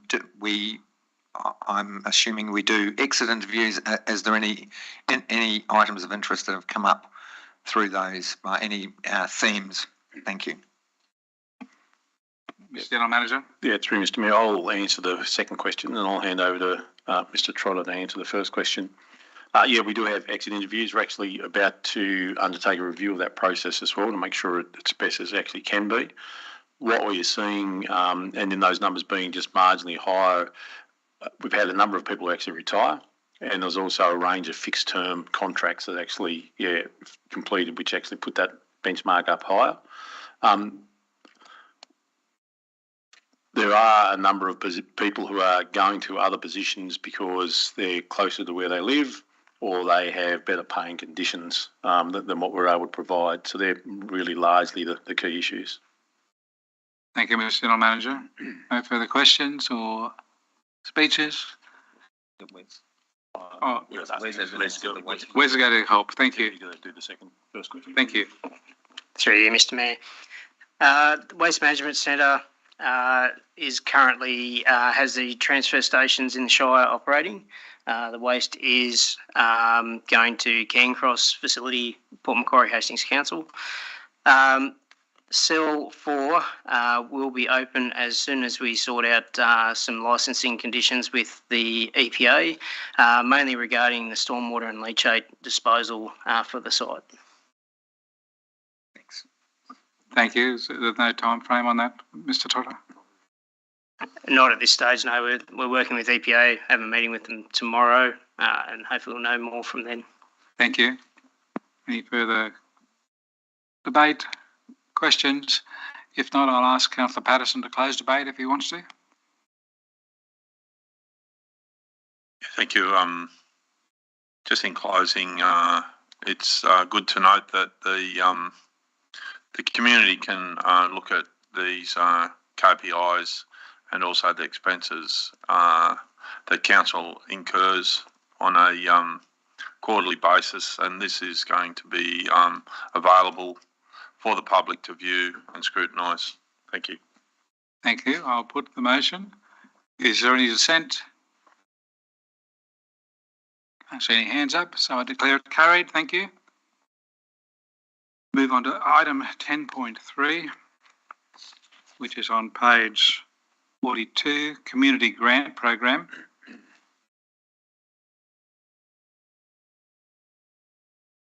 The recommendation there. Do we have a mover? Councillor White. Seconder, please. Okay. Thank you. It's very hard with this arrangement to see people, but thank you very much for the helps. Councillor Butterfield has got the job of being the seconder. Thank you. Councillor White, please. Yeah, thank you. Just briefly, I am really pleased that Kempsey Shire Council can provide money for community groups, especially in these categories. And I fully support local government providing community service. And I think these activities is what makes our communities and our neighbourhoods livable. I mean, whether people are directly impacted or not, there is a residual benefit to the overall well-beingness of our society as a whole. I mean, some of these are run by volunteers. I can't actually see what is there, but you know, a lot of these are run by volunteers, and I fully support this. I'm happy to support it. I have a couple of questions before anyone else wants to have a speak. Can I ask questions? Thank you. Yes, please ask questions. Councillor White. 2 questions. Which management unit in council does oversee the management of these community grants? Mr. Mitchell. Through you, Mr. Mayor, that comes out of our community partnerships team.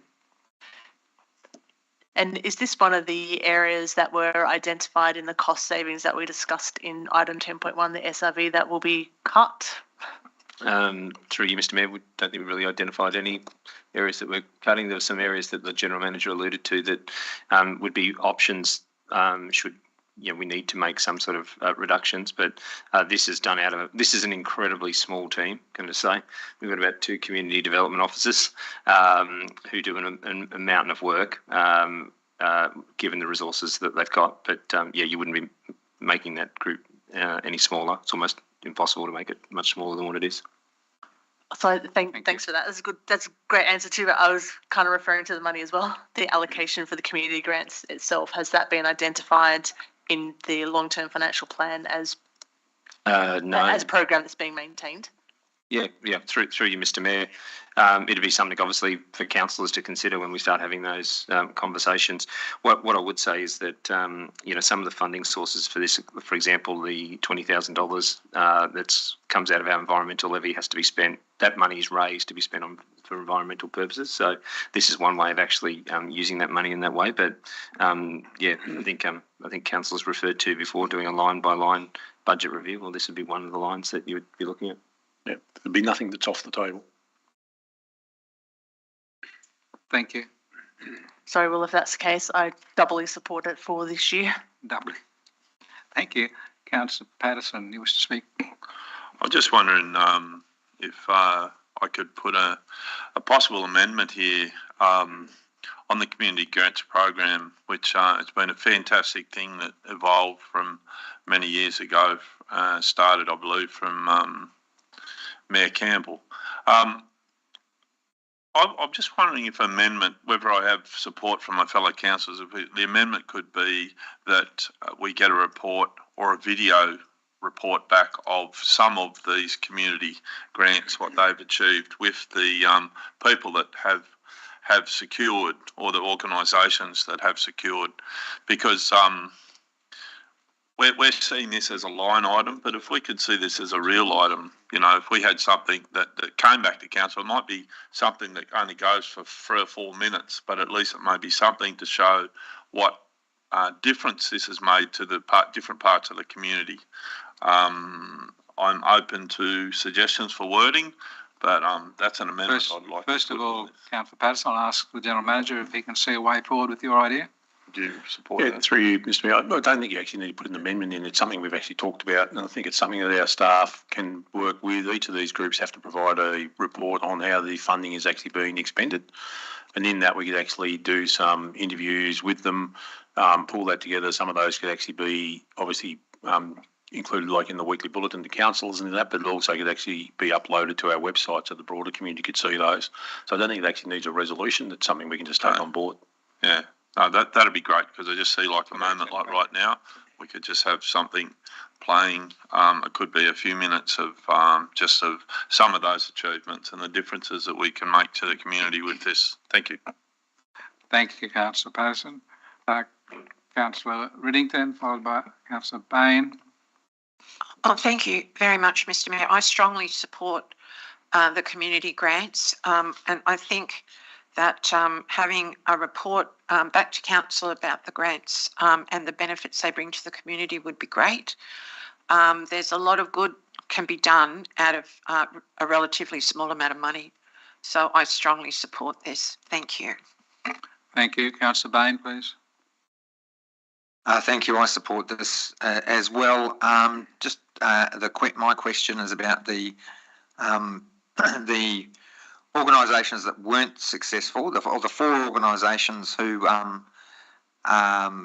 unsuccessful as their applications did not meet the eligibility criteria. Now, I recognise and I congratulate council staff on running a workshop on how to fill out the submissions, and that I recognise that by doing this process, we're building capacity in the community for accessing grants from other sources as well. Will there be a follow-up with those 4 organisations to give them feedback on their applications and suggestions of how they might improve them in the future? Yeah, through Mr. General Manager, yes. Through you, Mr. Mayor, our community partnerships team will continue to work with those and other groups as we get into future rounds, should there be future rounds of the grants program. They'll continue to work with them on how to actually improve any applications that they may seek to put in. Thank you. Any further commentary, questions, debates? Councillor Butterfield, please. Thank you, Mr. Mayor. I just also like to congratulate the community groups who were successful in getting this, and We've done a costing on this. Councillor Bain also sort of touched on getting to the ones that weren't successful and sort of hopefully helping them in the next round of grants. Are we again going to hold workshops to help those that want to apply for grants again? Is it something that we do every year, or was that just a one-off? Thank you. Mr. Mitchell. Through you, Mr. Mayor. Yeah, that's something we sort of tend to try and do periodically, Councillor Butterfield. And as part of when the grant program's launched each year, there's a sort of a process in terms of how we get out to community groups and not just to communicate that the grant program's open and will be available for people to make submissions, but also going out and providing some of that sort of education for those groups, both in terms of instruction and training. And I think there's now a video that's is available as well. Thank you. Thank you. No further debate? Sorry, no further debate. Councillor White, do you want to close debate?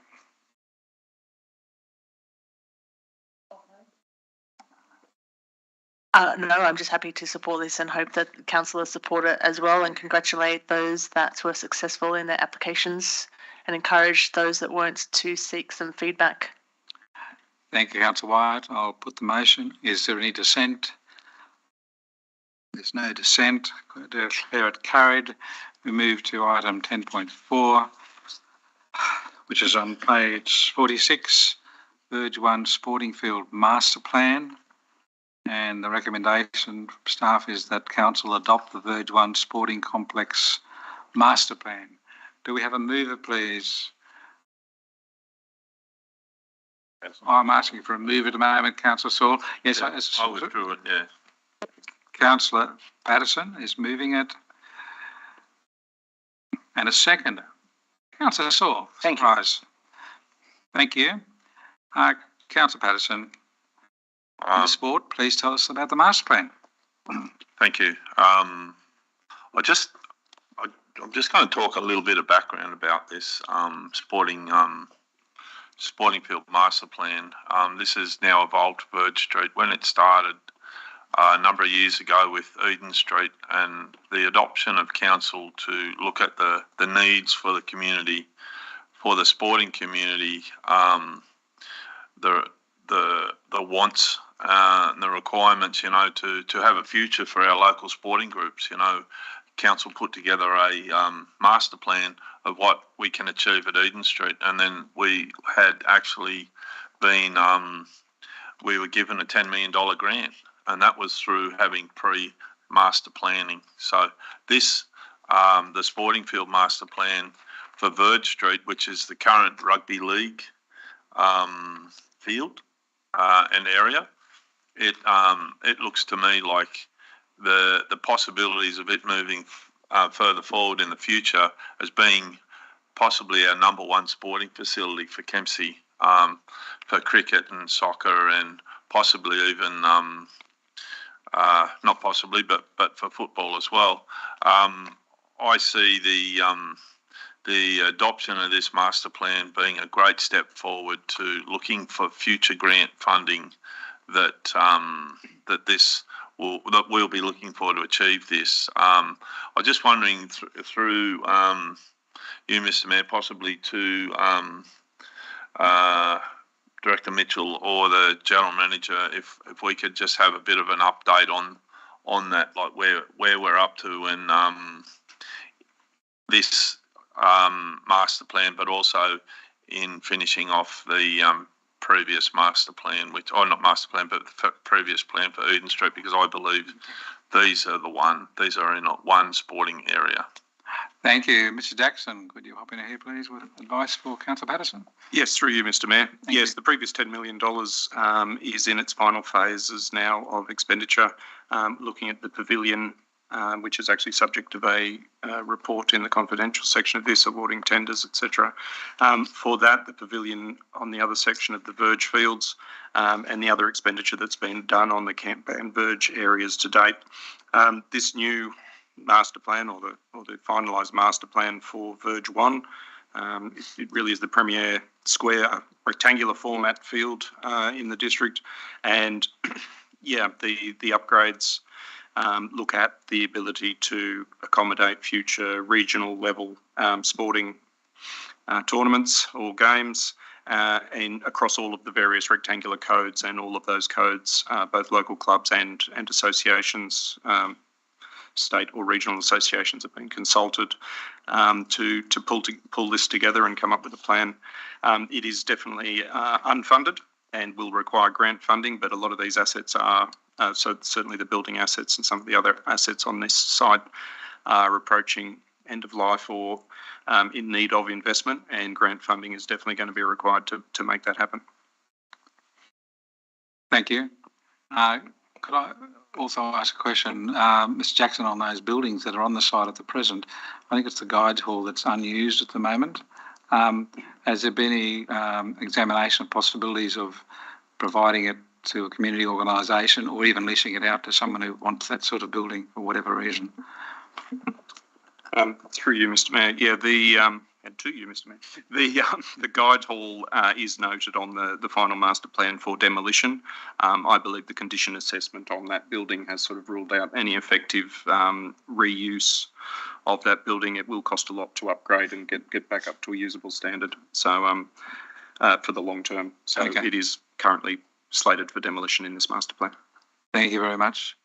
Is it one of those buildings that was built many years ago by a community group and it just came into council's possession through the unuse? Is that what's happened with it? Or you don't know when it was last used? I'd have to come back to you on that one. I don't have that information. Thank you. I thought that was important. Councillor White, please. Yeah, thank you. I think it's a very detailed quantity surveyor report. I really liked that. It's very detailed. Of around about 17 million, excluding project management and fit out costs. I think the stakeholder report in that plan is really good as well. Just wondering, can that project, and you mentioned it's going to come out of grants, can it be staged, or is it better and preferable to deliver the entire project and apply for one grant to cover the quantity surveyor estimates and the excluded items? Mr. Jackson, please. Yeah, through you, Mr. Mayor.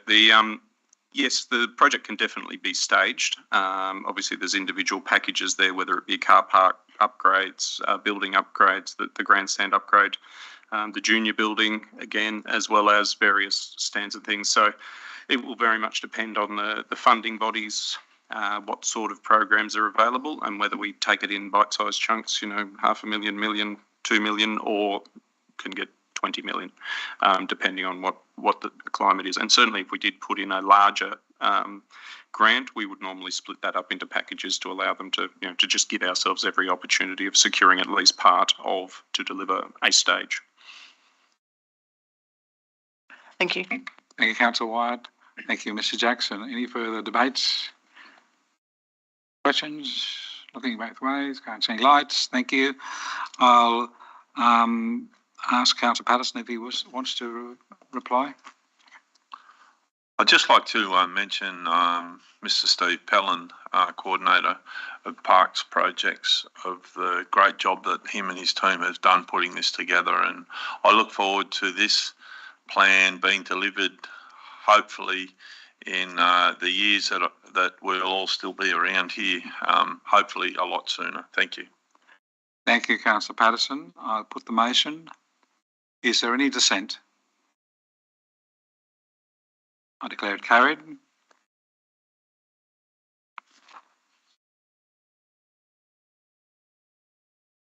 (11.1).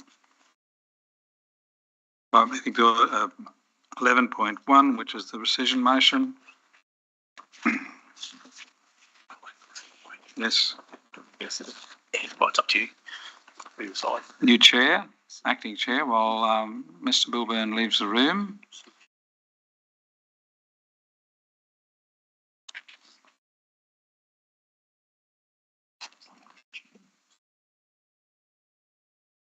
The recommendation is there before you. It actually asks that we rescind a decision of the council meeting in October. The procedure is you have to rescind it before you can replace it with something else. So I believe Councillor Patterson, you'd like to move it? Yeah, I'll move it. Councillor Patterson moves it. Do we have a seconder? Councillor Saul. Councillor Saul. Thank you. Councillor Patterson, please. Thank you. I brought this rescission motion up not to support council's decision, but I do support council's decision of this matter, but I just believe the way it was reported wasn't correct, and unfortunately I was unable to attend that meeting because of there was a staff member of mine that's brother-in-law was killed in that fire the night before the council meeting.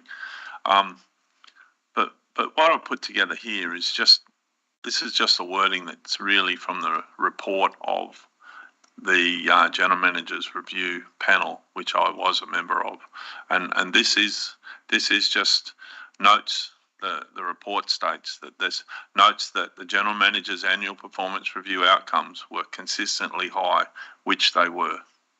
Notes the General Manager had another very strong year with progress made across a wide range of projects and council priorities, which is huge, which he achieved.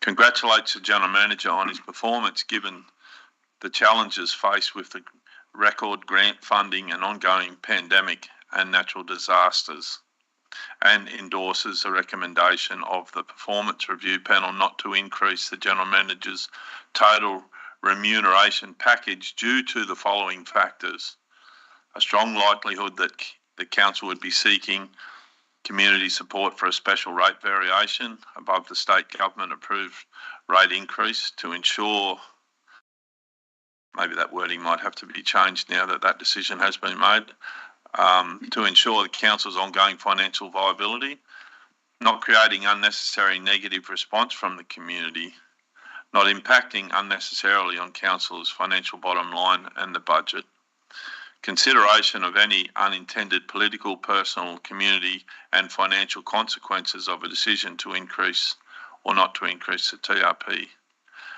package, and the current economic climate isn't favourable to an increase in this remuneration package. So in actual fact, this wording hasn't changed the outcome of the General Manager's Review Panel or the outcome of that meeting, which I was unable to attend. But this actually has now written down the fact of the above average high performance, consistent high performance of our General Manager. I believe that we have been very and are very lucky to have Mr. Milburn as our General Manager, and his team. This is a big one. His team that he has surrounded himself with, all these guys. So it's with this wording that this acknowledges the General Manager's fantastic performance that he has achieved for our council. Thank you, Councillor Patterson.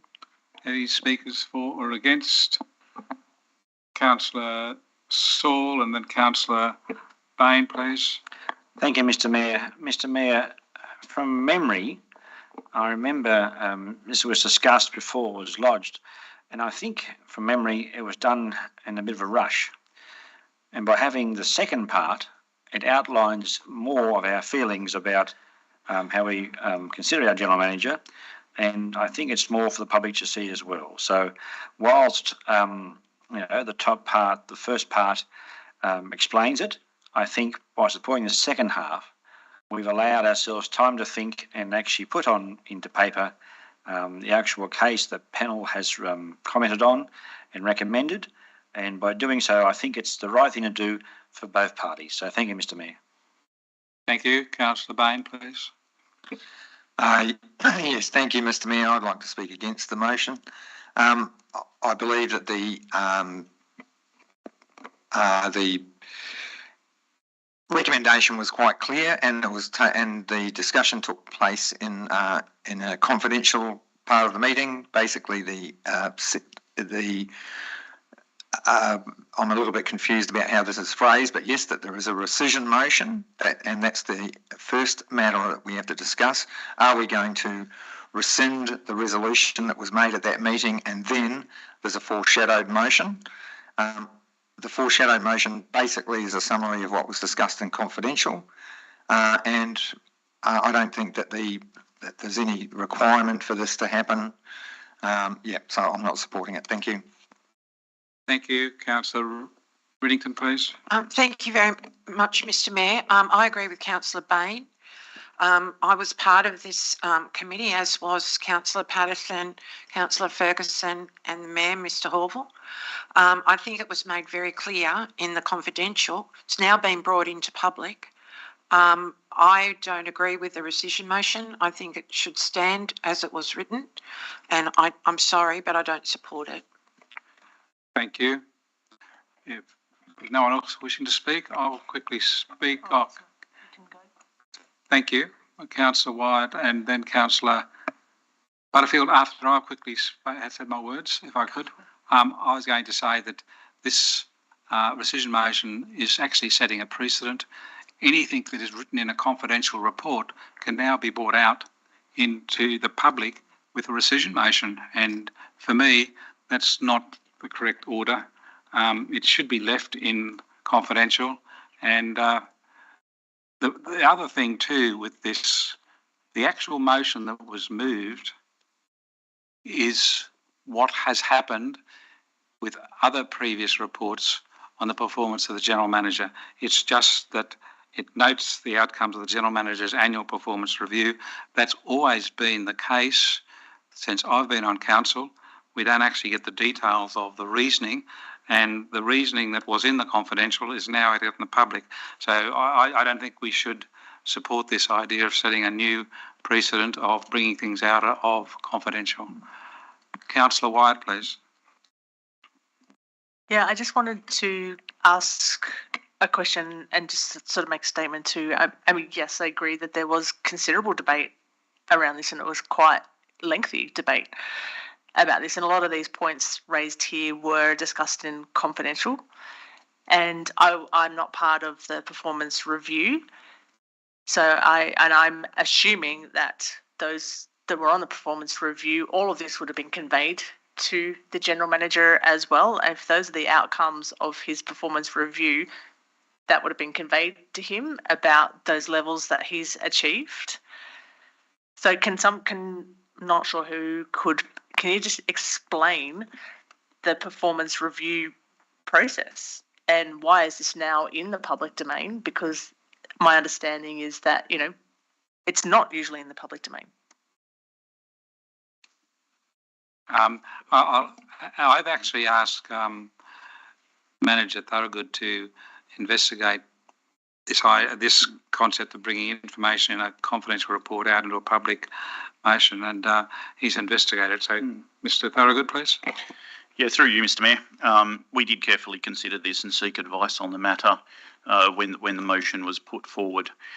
So there's a few bits and pieces that come together to allow for this combination of circumstances that we see here. So I'd say it's not absolutely true that anything which is in confidential could be brought out, although it is true that by a later notice of motion, Council could decide to lift confidentiality over certain things. So that is one mechanism by which it may happen. But in this particular case, Section 10A(2) of the Local Government Act says a couple of things. First of all, it says that those items may be heard in closed session, not that they must be. And it also says that the reason for keeping the information confidential has to be in the public interest. So part of what contributes to this is the significant public interest in the General Manager's performance review. Another part that contributes to it, though, is the fact that the reason the information was held confidential in the first place was that it was relating to personnel matters. And it is therefore to protect the confidentiality of the personnel that the report is in relation to. In this case, the General Manager was consulted with, and he did not wish us to apply that confidentiality reason to his performance review. and therefore there is not a basis for it to remain confidential when this is reported. The other thing which could occur is if you have a look at our code of meeting practice, whenever council moves into confidential session, members of the public are allowed to make an objection to council closing the session, and they're allowed to speak to their reason for that objection, and councillors must consider those objections when closing the meeting. You could have the perverse set of circumstances here where was this rescission motion placed in closed session, the General Manager himself may choose to stand up and say, I don't wish this matter to be confidential, which would look quite odd. So the long and the short of it, the reason why in this case that this matter is being held in open council is because none of the confidentiality reasons in section 10A2 of the Act apply to it at this point in time. Thank you, Councillor White. Thank you. Excellent response. So that gives me two follow-up questions. I mean, the first one is like, if we can explain the whole performance review process. But my follow-up question to that is then, in the papers that we read around the SRV and all that feedback, yeah, there is questions there around General Manager's performance. So why is it put in public? I mean, why is it put in confidential in the first place? So that's the first question is, can you just explain how the performance review process works and why is it put in, based on what you said around, is it public interest? Why is it put in confidential in the first place? Mr. Thorogood. Yeah, through you, Mr. Mayor. I guess the first part of that question is there is a guideline issued by the Office of Local Government on how general managers are recruited and how their performance is managed. And that outlines broadly the process by which council uses to manage a general manager's performance. That's a guideline that we need to consider. We don't necessarily need to adhere to it. It's not prescriptive, but it certainly needs to be considered. So in the case of this council, we engage an external facilitator to assist us to review the general manager's performance, and we elect a panel to actually undertake the performance review of 4 councillors. Those 4 councillors include the Mayor, the Deputy Mayor, a councillor selected by council, and a councillor selected by the General Manager. That makes up the 4 on the panel. That panel, with input from potentially other councillors, works with the General Manager to deliver the set of performance, to develop the set of performance indicators that are agreed between council and the General Manager. And them, along with the standard contract, and the standard contract terms are dictated by the Office of Local Government, so there is a standard form of contract for general managers in New South Wales that all councils utilise. So those terms, along with the performance agreement, set out how the General Manager's performance is measured. And how things such as performance-based components of the General Manager's salary may be paid, or other components of the salary. So the councillors that are on the panel then meet twice a year. The General Manager assesses his own performance against those performance measures. The review panel then considers how they consider the General Manager's performance. They meet, they get together. And ultimately out of that, the review panel delivers a verdict, so to speak, the report that comes to council on the General Manager's performance.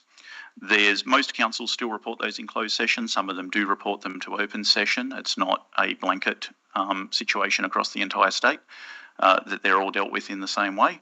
I mean, more or less that's the process that gets reported to council twice a year at the half-yearly performance review and at the annual performance review.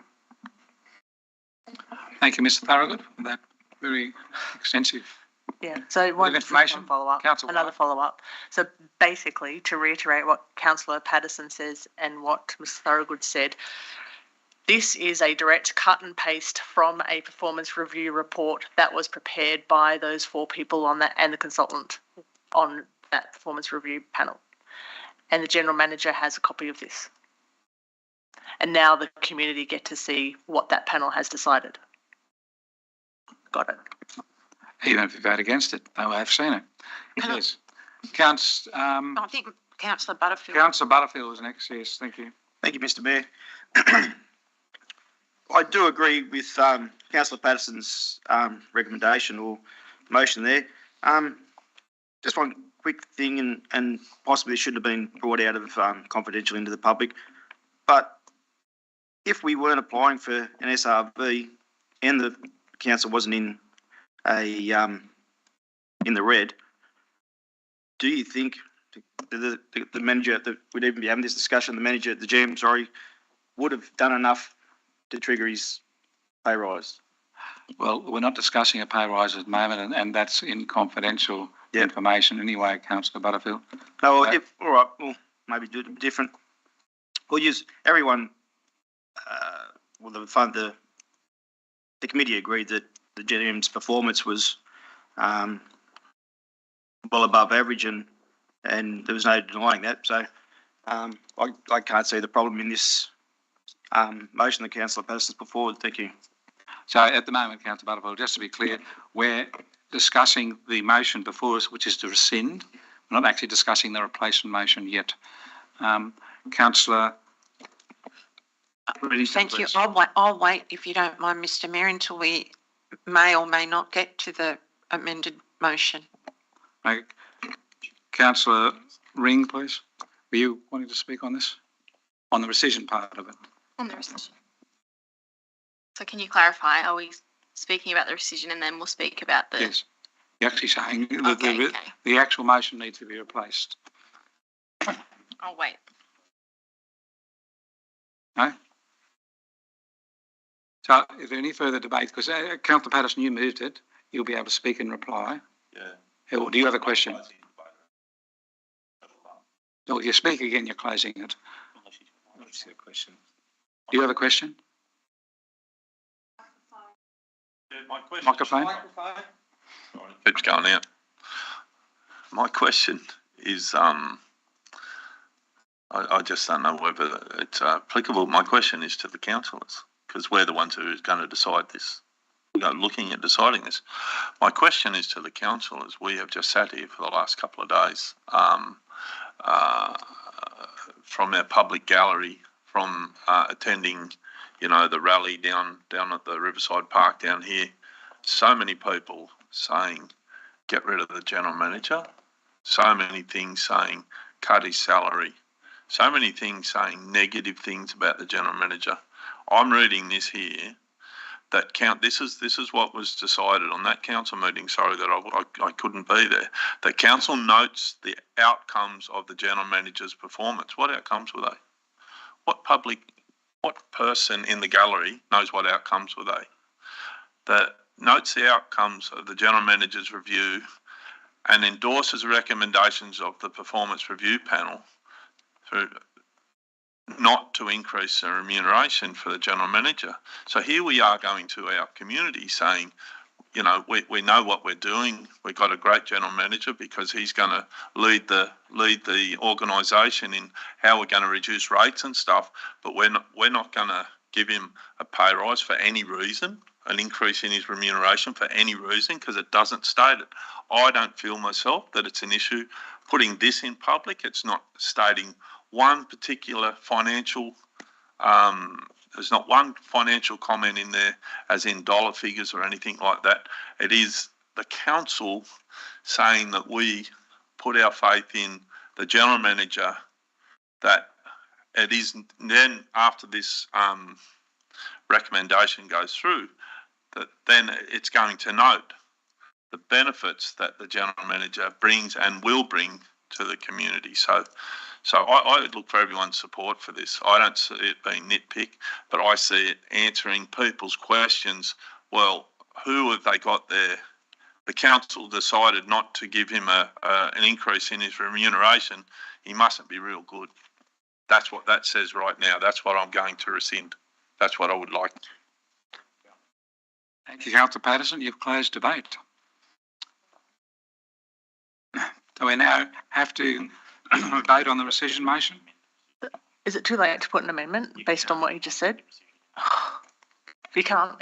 No, the rescission motion is what we're voting on. But you can't put an amendment to that rescission motion? No. We are voting on to take it away. Yeah. We're rescinding and not having it anymore. So that's what we're voting on now. So you can't put something in there that's going to be taken away. No, not that one. No, okay, well, we haven't got to the next bit, okay? So, thank you. So I'm putting the motion that's on the screen. Is there any dissent? I can't see the vote. Yep, no, councillors are saying they can't. They don't know what they're voting on. Okay, we're voting at the moment that's the motion that Councillor Patterson wants us to endorse. If you don't want to endorse it, you dissent by putting your hand up. That's how we're voting at this time. They need to read it. They can't see it. That's the floor. Can you see this? It's in your agenda. If you can't see that, I will read out what's there. That Council rescind resolution number 2023.216 from the ordinary meeting held 17 October 2023 as printed below. And it reads that Council notes the outcomes of the General Manager's annual performance review and endorses the recommendation of the Performance Review Panel not to increase the General Manager's total remuneration package. So I'll put the motion again. I hope everyone's got it clear. You're either voting in favour or not. If you're not, you're dissenting. If you're voting in favour, you don't do anything. If you're voting against this, you put your hand up. Who dissents? It's carried with 3 dissents. Thank you.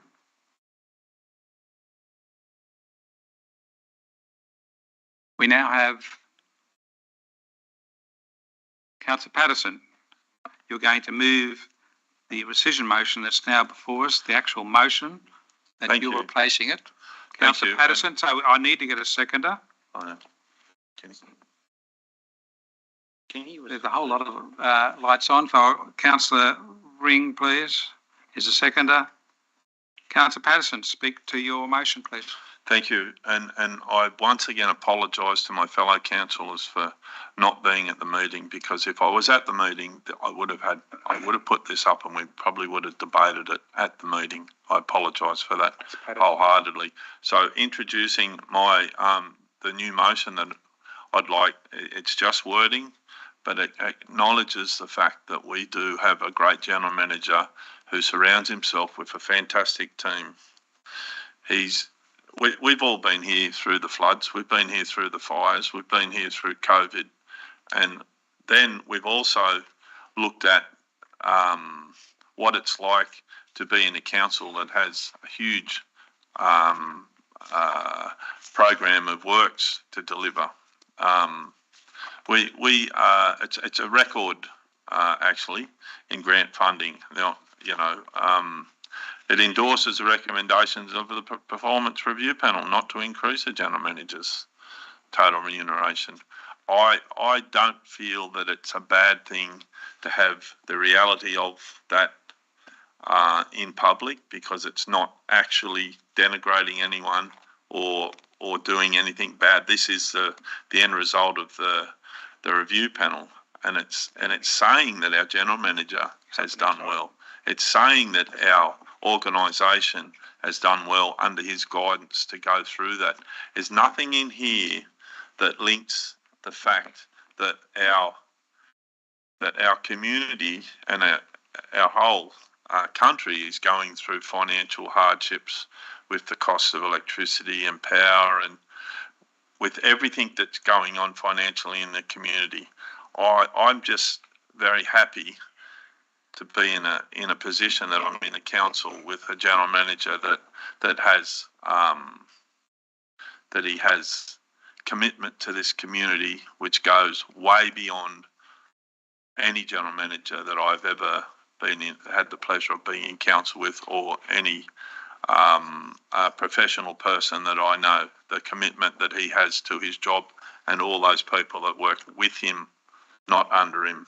I do believe that he takes that stance on his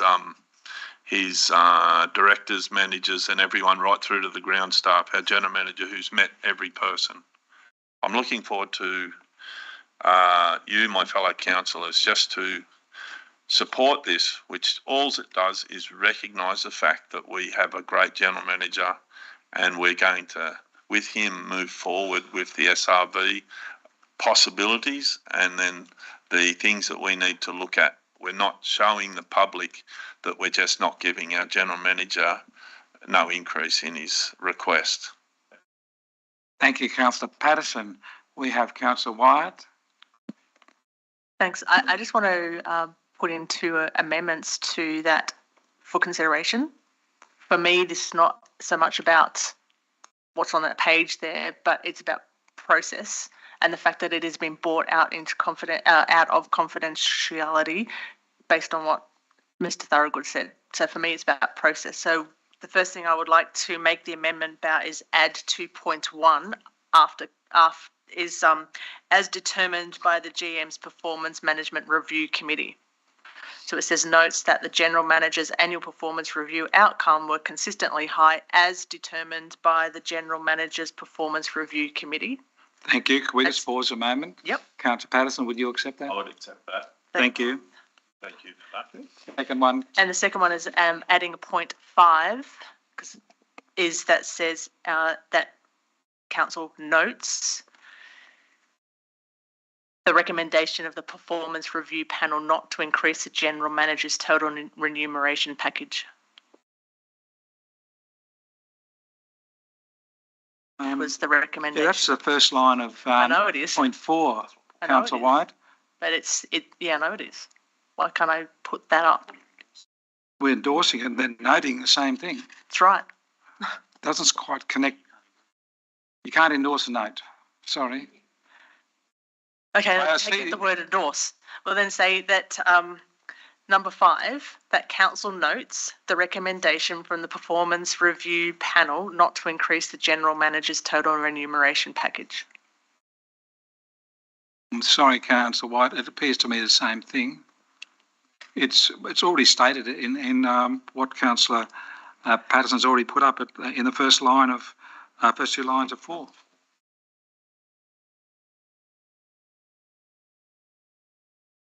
Right, yeah.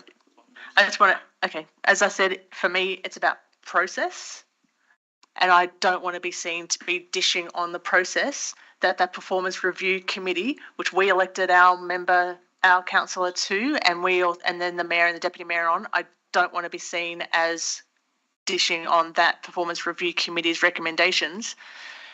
And this was brought into the public already, and that's what Mr. Thorogood said is here. So I just want to make sure that we're still,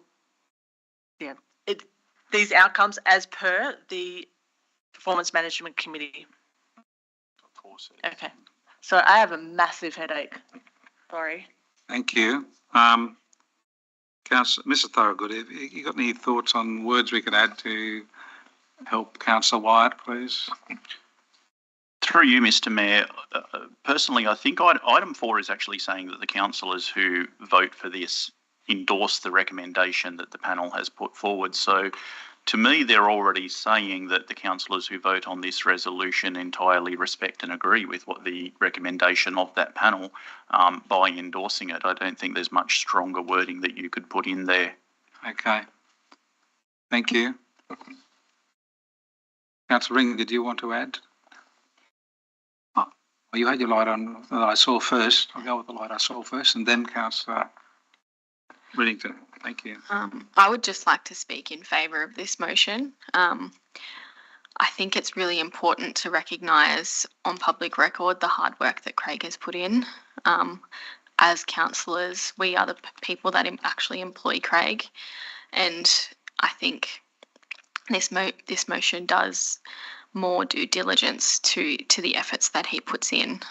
Speaking from my personal experience, working for, I guess, a board, they have done like things akin to this in appreciating the hard work that I do, and having that appreciation definitely is incentive for me to keep going and makes me feel appreciated in the job that I'm doing, which might seem like a small thing, but we can go day to day, hour to hour, and not know that the people that are employing us or people around us that really recognise the hard work that we do. So I think that this is really important, and I support the motion. Thank you.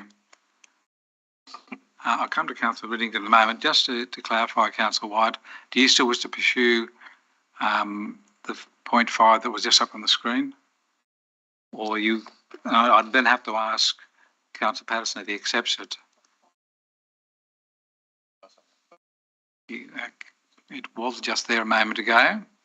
It's ethereal. Oh, okay, you went to your notes, righto. But did you want to pursue that, Councillor White, or not? Unless we come up with better wording, it kind of duplicates what's already there. We've all told me that that's already there, and I just reiterate my point is I just feel strongly that this has been brought out in the public. It should have stayed in confidential if that's where people wanted it to be. I understand that the committee is upset with the general manager, and I'm not saying that I support everything there. I'm saying that I agree with the fact that the legislation allows this in confidential, because prior to about 10 minutes ago, I would have not endorsed this. And I feel like I've been given, I just feel there's no choice but to endorse it, even though I wasn't on that performance review committee. I may have had a different outcome if I was on that performance committee. I trust that performance committee to do the work that we're asking it to do. And as I said in that confidential beforehand, I just don't think we should have been going round and round and round in circles over this. And we all know the reasons why, and I just don't think we should have gone round in circles with this. And I'm quite annoyed that this is here and been put in this position. Thank you, Councillor White. Councillor Riddington, please. Thank you very much, Mr. Mayor. I'm absolutely gobsmacked, in fact, that this has been put up. It was in confidential. We were told it was in confidential. It was to remain in confidential. Now we find that there is a loophole that now brings it into the public domain, and we have to vote on it again. The report, to my knowledge, was very clear. There was a majority report. There was one dissenter in that particular evaluation. I'm not going to even talk about it because it was in confidential, and it should remain in confidential. This, to me, is a waste of council time and energy in reviewing a decision that has already been voted on, and now we have to do it all over again. Councillor Bain, please. Yes, could I ask a question? I'm somewhat challenged about what is confidential and what isn't confidential at the moment. But my question is, why did the original motion have to come to council in the first place? Which one? The one that we passed in October? The one that we passed in October. I recall that there was discussion in confidential that several members of council said this should have been left to the Performance Management Committee. We don't want to deal with this. Why is it that we have to deal with this, and why is it we have to deal with it again? Yes. Well, my answer is it's always been done that way, but there might be another reason, Mrs. Thorogood. Yeah, sorry. Yeah, because we previously we never did put that report up. Yeah, always been reasons for doing that. Yeah, it always comes up. Yeah, but we've never had councillors to say. Yeah, now it's convoluted. So I can't speak to why you want to. Oh, okay. No, okay. So, yep. Okay, thank you. That was. I mean, I can have a guess, but then that's purely speculation and not appropriate. No. In this murky ground between what is confidential and what isn't, without running it past the GM first to make sure he's okay with what I say.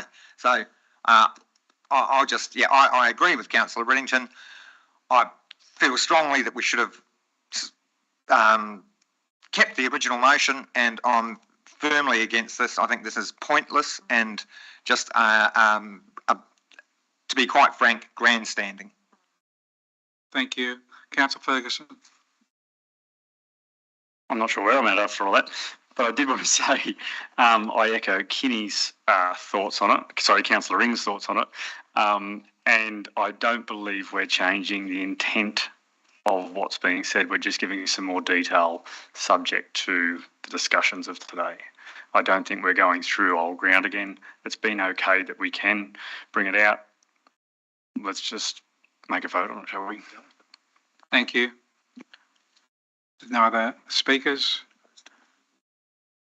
Councillor Patterson, do you wish to close debate, or are you ready for a vote? Yeah, I'd like to close debate.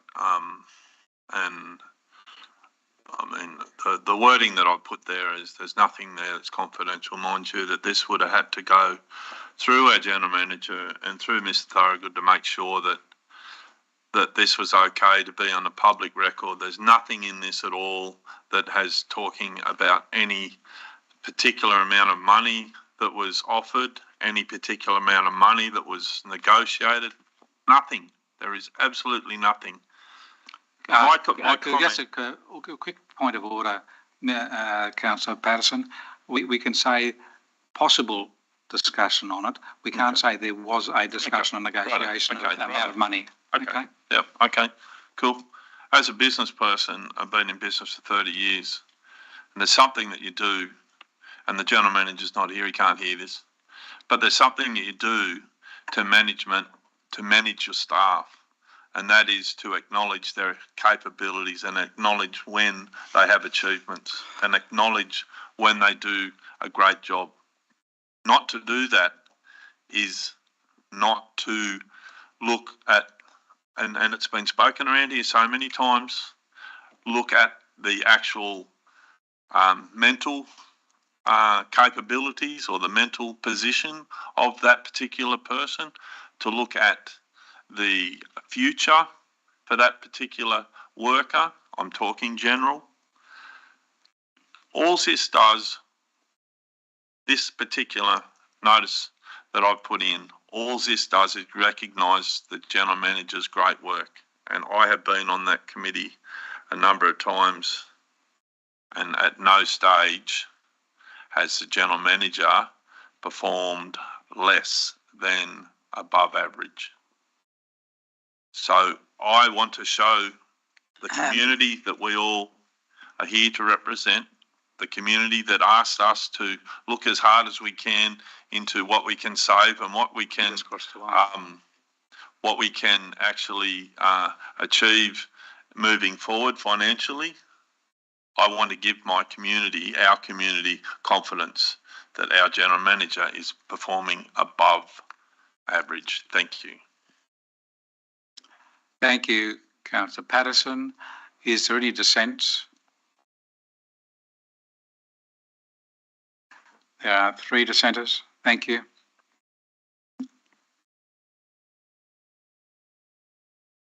And we'll ask the General Manager to come back. Sorry, Councillor White.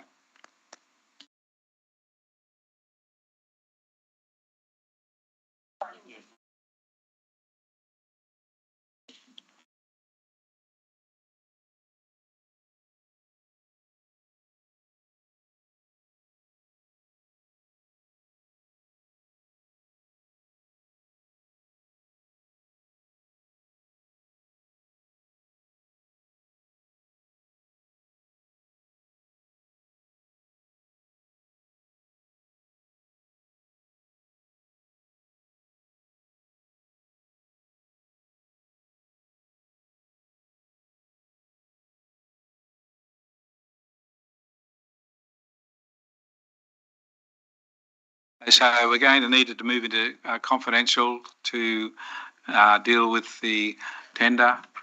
So I'll ask the gallery to evacuate, and that has now happened. Thank you. We need to resolve to go into. Yeah, we do need a resolution. Thank you. Could I have a mover that we move into confidential, please? Move that way, Mr. Mayor. Stall.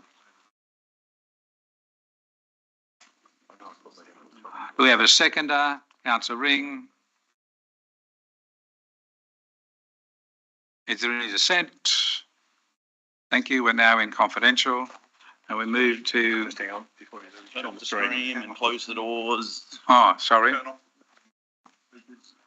We will pause until it's all gone away.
Thank you, Mr. Mayor. The resolutions taken by Council earlier as part of the items passed by exception and in closed session. In regards to item 12.1 legal matters, Council resolved the Council receives and notes the report. In relation to item 12.2 Audit Risk and Improvement Committee meeting minutes 25th of October 2023, Council resolved the Council notes the draft meeting minutes from the Audit Risk and Improvement Committee 25th of October 2023.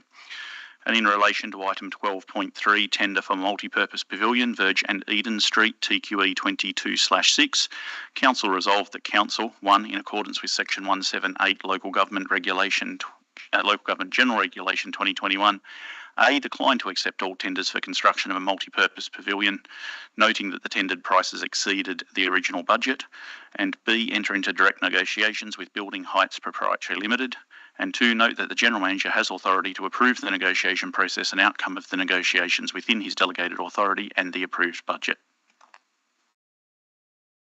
Thank you, Mr. Thorogood. That comes to the end of our meeting. I'll just finish up with thanking councillors for their hard work last night and today here in the cinema at Kempsey Central. I also would like to thank, on behalf of councillors, all the hard-working council staff members for ensuring that our meeting could be held in such a unique location, and I look forward to not coming back here again.